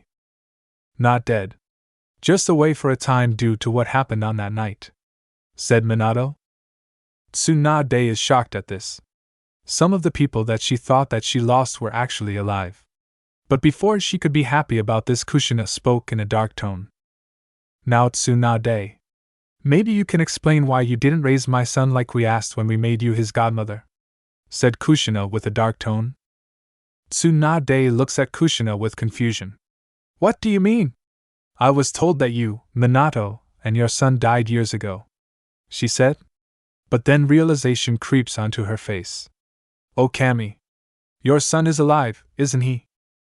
Minato and Kushina look at each other and nod. Yes. All of our children are alive. Tsunade, on that night Kushina gave birth to 4 children. 2 boys and 2 girls. After the QB escaped, I had no choice but to seal the QB away. I placed the soul into our oldest son Naruto and put 3 taels worth of power in the others. After the sealing was complete, the power in Naruto, Natsumi, and Menma tried to leave and return to the soul in Naruto. But the process was killing all of our babies. We tried to stop it, but we couldn't, said Kushina. Afterwards, we had no choice but to spare the 4 of them for a long time. We asked Jiraiya to help raise Naruto and to contact you to help him. But when we returned a few days ago, we find out that neither Jiraiya nor you had raised Naruto in the slightest. So, care to tell us why that is? Asked Minato. Tsunade is shocked to hear all of this, but even more by the angry tones both Minato and Kushina are using against her. Minato, Kushina, on the day I was supposed to be here to help with your children's birth, Shizune went into labor with Mito. When we finally got here 2 days later, we were told by Jiraiya that you both died and that your child died with you. I had no idea that any of you were alive. I swear, had I known, I would have raised any of your children like they were my own, said Tsunade. Minato and Kushina look into Tsunade's eyes and see guilt and sorrow at failing to help Naruto, and anger at Jiraiya for lying to her. So, you have no idea where Jiraiya is at this time? Asked Minato. No, I haven't seen him in years. Not since the day I was told of your deaths, said Tsunade. Both parents sigh at that. Jiraiya has sunk more of his fangs in more people and caused more pain. But the question is why? Why is Jiraiya doing this? For now, the question will remain a mystery. For now, the most important thing to do now is to start fixing his mess. After that, Minato and Kushina was able to convince Tsunade and her group to remain in Konoha. Turns out that many of the doctors were ignoring their oath to help anyone who needs it. Mainly on Naruto. Tsunade went right to work in fixing that problem. It involved a lot of broken bones and people being punched out of the hospital into the sky. Tsunade got to meet Naruto and the other Uzumaki Namikaze and Uchiha children, and she enjoyed every minute. Even if Menma and Naruto liked to call her Bachan all the time. Tsunade was happy to have a family once again after so much time. Days later, the daimyo had arrived in Konoha to find out what truly happened on the night of the QB attack. He was both overjoyed to find 2 of his best friends alive and well along with their children, and enraged by the fact that Jiraiya lied to his face and that someone in his court helped him. Hiruzen and Minato knew that there was no way that Jiraiya could do all of this without any help in a high place in the government, and what is higher than the daimyo's court. The daimyo said that he would launch a massive investigation to find out who helped Jiraiya. He also wanted to meet the QB to get her side of the story. Kurami went before the daimyo and explained what happened the night of the attack. After hearing everything, he declared that Kurami was not at fault of her actions and forgiven for the damage that was done. The civilians, who at this point were able to get new members for the council since they didn't want to lose any power, tried to fight this, saying that the Kitsune girl should be punished and put in a breeding program as compensation for what she did. Naruto, who was with Kurami when they made that remark, shot crystal daggers at the councils. He warned them that Kurami was his friend and that he would protect her no matter what. The daimyo, thankful, was able to shut up the civilians and stated that the Kitsune girl was under Naruto's jurisdiction and no one else. The council had no choice but to concede at that, since to go against the daimyo is a one-way ticket to the guillotine. By order of the daimyo, Minato was made the Hokage once again, since even after 14 years he could still kick everyone's ass without missing a beat. Minato then went on to fix a lot of problems within the village. From the academy to the police force, since both had suffered major budget cuts for no reason. He and Kushina also had a long talk with Kakashi. Mainly about his poor teaching skills. Flashback/Hokage office/day after Minato became the Hokage once again. In the office sat Kakashi as he shifted uncomfortably. It was to be expected. His former sensei and his hot-headed wife are glaring at the one-eyed pervert. Kakashi, said Minato, getting the man to look at his sensei. Can you explain as to why you have gone against my teachings? But I haven't, sensei, said Kakashi. Oh? And when did I ever ignore Rin or even Obito in their training? Or give you private training while leaving my 2 other students to do teamwork exercises or chakra control? Asked Minato as his anger grew. Sasuke has the best chances to be a shinobi with Satsuki being right behind him.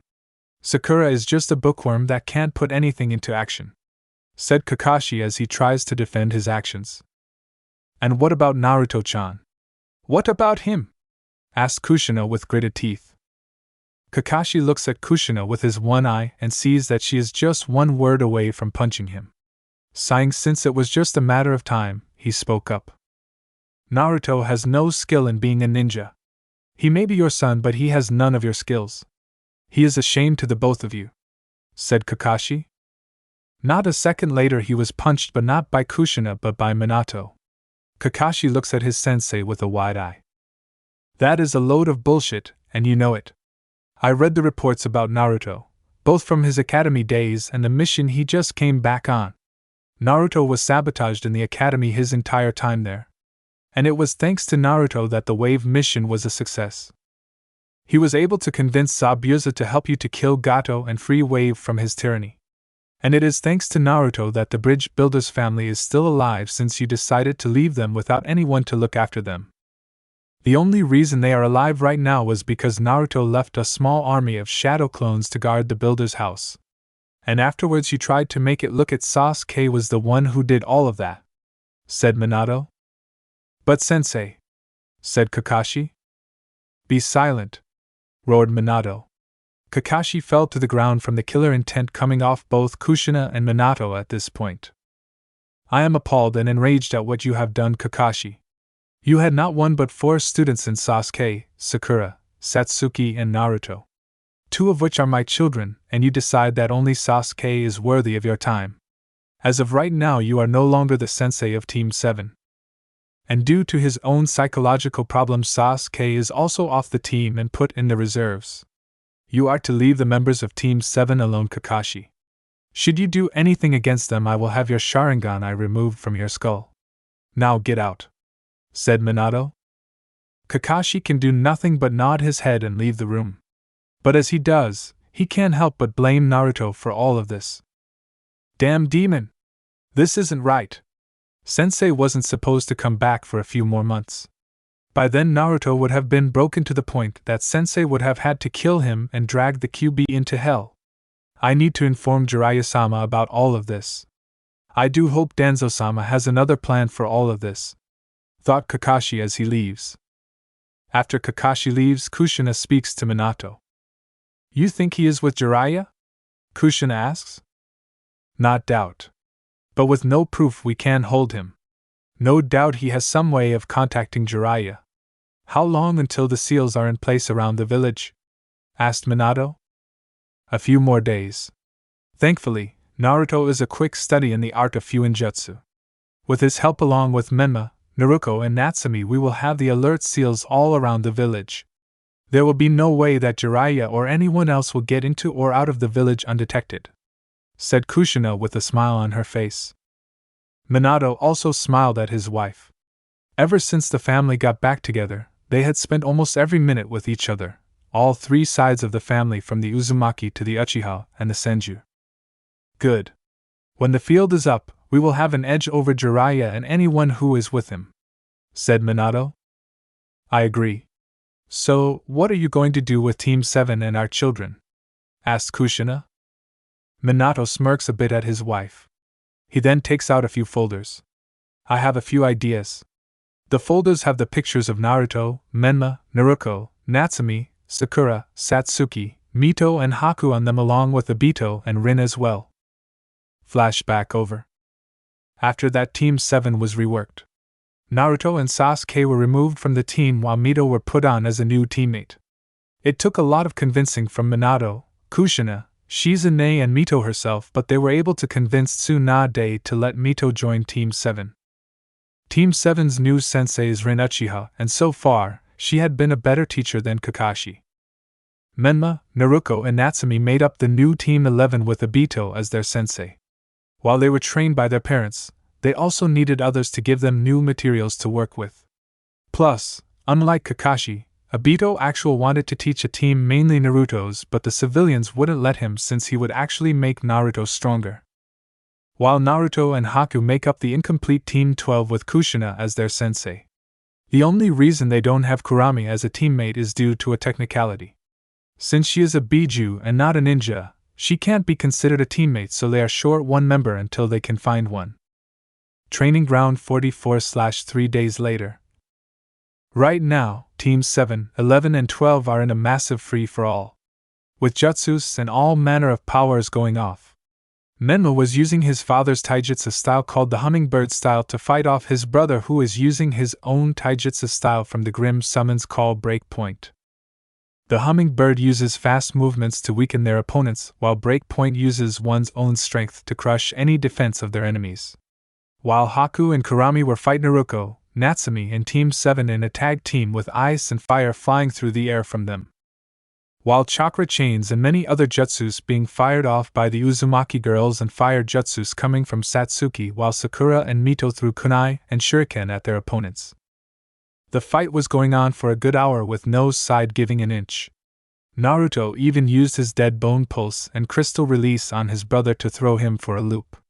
The battle finally ended when Tsunade punched the ground to get everyone's attention. Alright, I think that is enough for one day.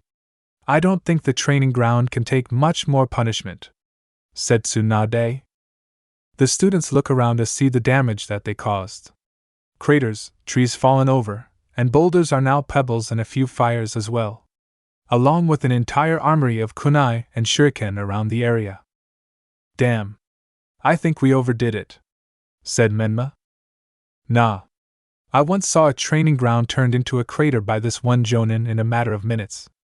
Of course, she was pissed about something, said Naruto. What was she pissed about? Asked Menma. He was then smacked upside the back of his head by his sisters. Oh. What was that for? You never ask why a lady is angry, said Naruto. Yeah. You should know already why a lady is upset and how to help her right away, said Natsumi. The women nod their heads while the men grumble about the unfairness of women logic. Now then, we should go over to the tower and get a few missions, said Rin. Are you sure, Rin? Asked Tsunade. Ka-san. I know that you are worried about me, but I am a ninja. And I will be careful, you did teach me almost everything I know, said Mito with a small smirk. Tsunade sighs but smiles at her daughter. I know, Mito-chan. But I don't want to lose you. But you are right, you're a ninja now. Just be careful out there and watch your teammates' backs. Mito nods her head at her mother.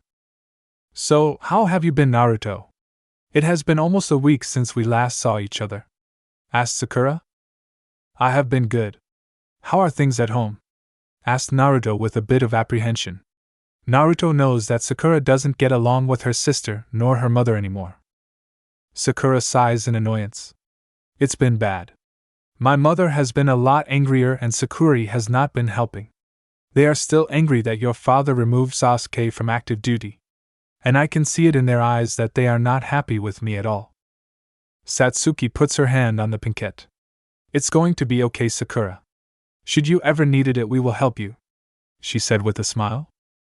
That goes for us as well. We got your back, Sakura, said Naruto. Everyone in the group nods their heads at the pinkette. Said pinkette nods her head in agreement. Well, isn't that sweet? Seems we don't need to worry about them not have each other's backs, said Obito. Yeah, they really do have this village beliefs in them, said Kushina. Yeah. Come on guys, let's go get some missions. And don't worry, they won't be D-ranks, said Obito. The group, genin and adults all cheer at that. Hey, no one wants D-rank missions, they suck. Hokage Tower. Minato was in his office working and defeating the bane of all Hokages, that is paperwork. Using shadow clones, he is able to defeat the foul beast no matter how hard it tries. In the room is Iruka and Hiruzen with the missions for the day. When the door opens, they see Teams 7, 11 and 12 along with their senseis and Tsunade coming into the room. Good morning, everyone. Let me guess, you all want a mission, right? Asked Minato with a smile. That is right, Minato-koi.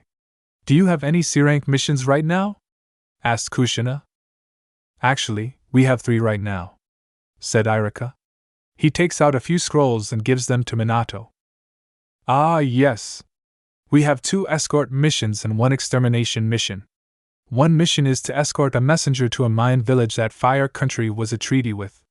Another is to escort the daimyo's wife back to the capital and make sure her cat goes with her. And the last one is to take care of some bandits near the border of the Land of Waterfalls. So, who wants which? Asked Minato. The senseis talk with each other to figure out which team gets which mission. While they do that, the genin talk amongst each other. So, which mission do you think we are going to get? Asked Menma. I don't really care. Just something to get out of the village, said Satsuki. I really hope it's one of the escort missions. I know we didn't have a good first mission, but I still hope that it will be easy this time, said Sakura. It's going to be fine, Sakura. But to be honest, I also hope we get one of the escort missions, if nothing but to calm my mom down, said Mito. Your mom will calm down in time, Mito. She just needs to relax a bit, said Naruto. I don't think that is going to happen, Naruto. I mean, Tsunade has lost a lot of people in her life. I don't want to know what she would do if she lost you or your brother Mito, said Natsumi. I know. And I don't know what I would do if I lost Mom, Shizune, or Nawaki, said Mito with a sad look on her face. Menma walks over and gives her a hug. It is going to be okay, Mito. Like we all said, we got each other's backs. So, we'll watch each other, and our missions will go smoothly. The group nods their heads at that. While that was going on, the senseis finally agreed on which mission they are going to do. Okay, we have decided on which missions we are doing, said Kushina. Team 7 will go with the messenger to the mine village, said Rin. Team 11 will escort the daimyo's wife to the capital, said Obito. And Team 12 will head down near the Land of Waterfalls to take care of the bandits, said Kushina. Very well. Good luck on the missions, and I expect to see you all when you return, said Minato. The teams nod their heads and leave the room with only Minato, Irika, Hiruzen, and Tsunade left in it. So, Tsunade, how is the situation at the hospital? Asked Minato. Tsunade growls at the question. It's a shit show there. In all my years as a medic and doctor, I can say I have seen a lot in the works of malpractice, but what the idiots did at our own hospital takes the fucking cake. It is going to take me weeks to fix the mess, and even longer to get it back up to where it should have been, said Tsunade. The 3 men sigh at that. The corruption of the village shows itself once again, and in the one place that is supposed to be a sanctuary for everyone who needs to be healed. I am sorry, Tsunade. If only I had been stronger, said Hiruzen. You are not at fault in this, sensei.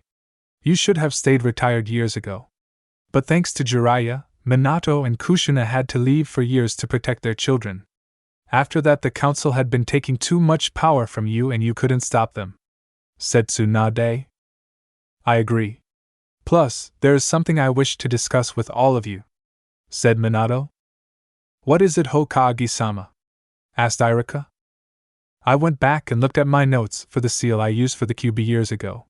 When I did, I noticed something, said Minato. What is it?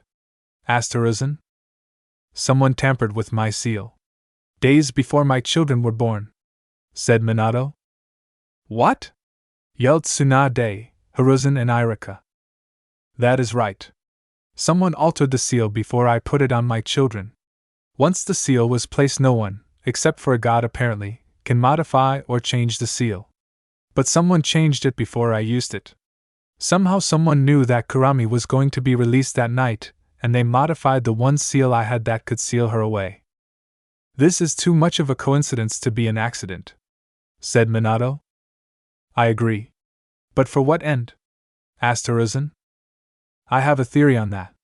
The modifications on the seal would force the power I put in Naruto, Natsumi, and Menma back into Naruto, and the process would kill all 4 of them. I believe they wanted me and Kushina out of the village for a certain amount of time. And in that time, you, Hiruzen, would take the hat back, and while you would do everything in your power to help Naruto, They would take more and more power away from you as Hokage, making you a figurehead, said Minato. That makes sense. When I tried to help Naruto, I lost more of my power as Hokage, and all attempts in taking that power back failed. But with you as Hokage and the daimyo now looking into the corruption in his court, those responsible will go to ground and no doubt try to escape, said Hiruzen. Yes. But not right away. No doubt they would still try and keep whatever power they have until they no longer have it. For now, we can only wait until they make their next move or until we get Jiraiya, said Minato. The group nods their heads at that. Well, I need to get to the hospital. I need to heal a jonin of his coughing fits, said Tsunade. Southgate 1 hour later. Okay, you three, ready to go? Asked Kushina. Ready, Ka-san, said Naruto in his Grimm outfit with Kurami in her fox form around his neck. Ready, sensei, said Haku. Let's go already. I want to shed some blood, said Kurami, who then purred when Naruto scratched behind her ears. Kushina rolls her eyes at Kurami. Okay, it will take us at least a few days to get to the Taki border. Or we could fly there with my summons, offered Naruto. Are you sure, Naruto? Asked Kushina. Yeah. Plus, the sooner we get there, the sooner we stop those bandits, said Naruto. I agree with Naruto-sama. Those bandits need to be stopped, said Haku. Okay. Alright, Naruto. Bring out a few Grimm and let's get going, said Kushina. Naruto nods his head. He then uses his magic to bring out some new Grimm they had not seen before. The Grimm look like giant cats with wings. Sochi. What kind of Grimm are these? Asked Kushina. They are called Sphinxes. Powerful Grimm that can fly great distances and they can breathe fire, said Naruto. As if to demonstrate, the three Sphinxes let out some fire from their mouths. Kushina and Haku are impressed by the scene. They then each get onto a Sphinx and fly towards the border of Taki. Near the border, the three Sphinxes with their passengers flew towards where the bandits were last seen. As they grew closer, Kurami felt someone. Someone she had not felt in years, not even before she was sealed away into Shodaime's wife years ago. Naruto notices this and asks, Kurami? What's wrong? I sense someone. I think one of my siblings are nearby, said Kurami. Which one? Asked Naruto. I believe it is my brother the Nanabi, said Kurami. Naruto then yells over to his mother. Hey, Ka-san. Which village has the Nanabi? I believe it was Takakagure. Why do you ask, Sochi? Asked Kushina. Kurami senses her brother the Nanabi nearby, said Naruto. Then its Jinchuriki is nearby. They may be after the bandits as well, said Kushina. But Kurami senses that is not the case. She can feel that her brother is in pain because his Jinchuriki is in pain as well. I don't think so. I think they may be in trouble, said Kurami. The Grimm then let out a roar. Naruto knows that they sense dark emotions, from anger to fear even to dark intent.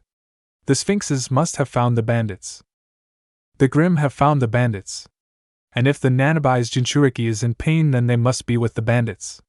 We need to help them, said Naruto. Right, said Kushina and Haku. With the bandits. In the camp of bandits sit a girl around the age of 14. She has tan skin and green hair. This is the Jinchuriki of the Nanabi Fu, formerly of Taki. Fu has not had a good life. She wasn't even allowed to live in the village, just in a small hut on the outskirts of the village. The people of Taki would regularly attack Fu for no reason except to make her feel lower than dirt. She barely had any clothes or food. There were times she wished she could just die. But she did have a friend, the Biju, that lives inside of her. She thought that her life couldn't get any worse until some members of the village council sold her to these bandits. Chomei had done his best to help the girl he sees as his best friend, but even he has limits. Right now, the two are stuck in a small cage in the lead bandit's tent. Fu is terrified right now since the bandit told her that she was now his plaything. And due to the seals that stupid white-haired old man put on her before she was sold, she is unable to escape. Chome, what are we going to do? Asked Fu as tears fell down her face. I don't know, Fu. If the seals weren't on you, I would say to escape and find a new place to live. But right now, I can do nothing but watch as this happens, said Chome. Chome. I'm scared. I don't want this to happen, Fu said as more tears fell down her face. Chome can only curse to himself and the humans that have hurt his friend. He has wondered what his father, the Sage of Six Paths, saw in humans. But before he can question his father, he senses someone. Someone he hasn't sensed in years. And this someone gives him hope. He puts all the power he can muster and sends out a pulse in a hope that the person feels it. Chome, what did you do? Asked Fu when she felt the pulse. Calling my sister for help, said Chome.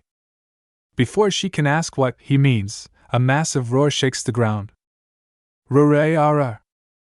Fu is shocked to hear such a roar. She had never heard such a roar, and she lived in a forest her whole life. She then hears the bandits yelling outside. What the fuck are those things? Who gives a fuck? Just kill them. Damn it. Shinobi. Kill them. Cammy, damn it, that girl is using ice. Gah. Kill the guy. He controls crystals. Gah. Fu continues to hear the sounds of battle for a few minutes until it finally stops when she hears the bandit leader plead for mercy, but from the sounds of it, he didn't get it. The front of the tent then opens for her to see a boy around her age wearing some kind of mask and with a fox around his neck walk in and open the cage and help her out. Are you okay? Asked her savior. Fu looks into his eyes and blushes a little at them. She sees worry and concern in them along with hope in them. Yes, I am okay. Who are you? Asked Fu. Her savior removes his mask and smiles at her, and she blushes even more. Name's Naruto Uzumaki Namikaze, Jinchuriki of the Kyubi no Kitsune. Nice to meet you, Jinchuriki of the Nanabai. A few minutes ago, Team 12 was nearing the bandit camp with the Grimm getting more agitated as they grew closer. The Grimm smell fear and sorrow and it draws them in. When the bandit camp comes into range, Kushina speaks up. Naruto, Haku, we need to kill all of the bandits. They cannot be allowed to live, is that understood? Asked Kushina. Yes, sensei, said both Naruto and Haku. It was at this point that Kurami and Naruto felt the pulse from Chome. Chome. Naruto, we need to get down there now, yelled Kurami. Naruto nods and has the sphinxes dive down to the ground. When they hit the ground, they let out an ear-busting roar. Rwby. The sphinxes then charge at 3 of the bandits and bit them in half before they can scream in pain. The sphinxes then light some of the bandits on fire. What the fuck are those things? Who gives a fuck? Kill them. Naruto, Haku and Kushina jump off the backs of the sphinxes and start to fight the bandits. Naruto called upon some of his magic to create a blade made of fire dust. With it he burned his enemies with absolute ease. Damn. Shinobi. Kill them. Haku then created an ice wall to stop a few bandits from leaving the area or from getting behind them. She then made ice spikes to kill a few more. Cammy, the girl, can use ice. Kushina drew her sword and began to slice and kill the bandits. A bandit tried to get behind her, but the sphinx that she flew on pounced on him and ripped his arm off. Kushina thanked the sphinx and continued to kill more bandits. Naruto was fighting more bandits with his fire dust blade and using his crystal release to pierce more of the bandits. Gah! Kill the guy. He controls crystals. Gah! The group of 3 shinobi and 3 sphinxes and 1 biju killed the bandits until only 1 was left. The lead bandit was on his knees in pain, and fear all rolled in one. Stop, please. Let me live, pleaded the bandit leader. You kill innocent people and you dare to plead for forgiveness? You are pathetic. Naruto, what do you think we should do with this piece of shit? Asked Kushina. Naruto grins under his mask. I think the sphinxes haven't had enough gun for the day. What do you think, Ka-san, Haku-chan? Both women nod their heads at that. The bandit leader looks to the monsters that help to kill his group with even more fear in body. The sphinxes move in closer slowly, dragging out the weight, making the fear in the bandit raise higher and higher. And then they pounced on the bandit. The bandit screamed out in fear and desperation. Even as the sphinxes tore at his flesh, he begs and pleads to make them stop, but to no avail. The bandit's pleading was finally silenced by his throat being ripped out. As the sphinxes played with their food, Team 12 was cleaning up the area and gathering evidence that the bandits were dead. Ka-san, I am going to check up on the rwby Jinchuriki and make sure that they are okay, said Naruto. Okay, Sochi. Me and Haku will clean up out here, said Kushina. Naruto then walked over to the tent with Kurami around his neck. When he enters the tent, he sees a girl around his age in a small cage with tan skin and green hair. Naruto then opens the cage and helps the girl out of the cage. Are you okay? Asked Naruto. The girl looks into his eyes and blushes a little at them. She sees worry and concern in them along with hope in them. Yes, I am okay. Who are you? The girl asked. Naruto removes his mask and smiles at her, and she blushes even more. Name's Naruto Uzumaki Namikaze, Jinchuriki of the Kyubi no Kitsune. Nice to meet you, Jinchuriki of the rwby. The girl's eyes widen at that. She was found by another like her. She wasn't alone, not anymore. She then hugged Naruto with all her strength and cried tears of joy. She didn't want to let go of Naruto, she didn't want to be alone anymore. While this heartwarming scene was playing out, an unknown person was watching the whole thing. The man wears a full-body black cloak with nothing show to ID him. So, this is the path that this Naruto is now on. This one will be one of the most interesting to date. I cannot wait to see what this Naruto will do to those that hurt him. Man, am I glad I was able to influence Minato and Kushina to return to Konoha sooner than they were supposed to. And man, am I happy with the results. Hee hee hee. Oh, I cannot wait to see what this Naruto will do. Hee hee hee. But I cannot wait to see what this Naruto will do when he meets her. I do wonder who will win that fight? The Grimm King or will the Grimm Queen come out on top? I look forward to the future of this Naruto, said the cloaked man. With that, the man opens a portal, but before he leaves, he looks back and smirks. Maybe a little more help for this Naruto will be a good thing. The man drops a cube on the ground and leaves the area through the portal. Chapter end. Tired of watching censored fanfics? Would you like to watch some very naughty, filled with the lemons fanfics without any censorship? I'm happy to announce that I opened Patreon page for you guys, where you could watch Naruto/Deku 18+ stories without any censoring. Not only that, you can also see the NSFW images of characters of the fics on my Patreon, which I make by myself. So buy your preferred tier and join our community now. Link is in the description.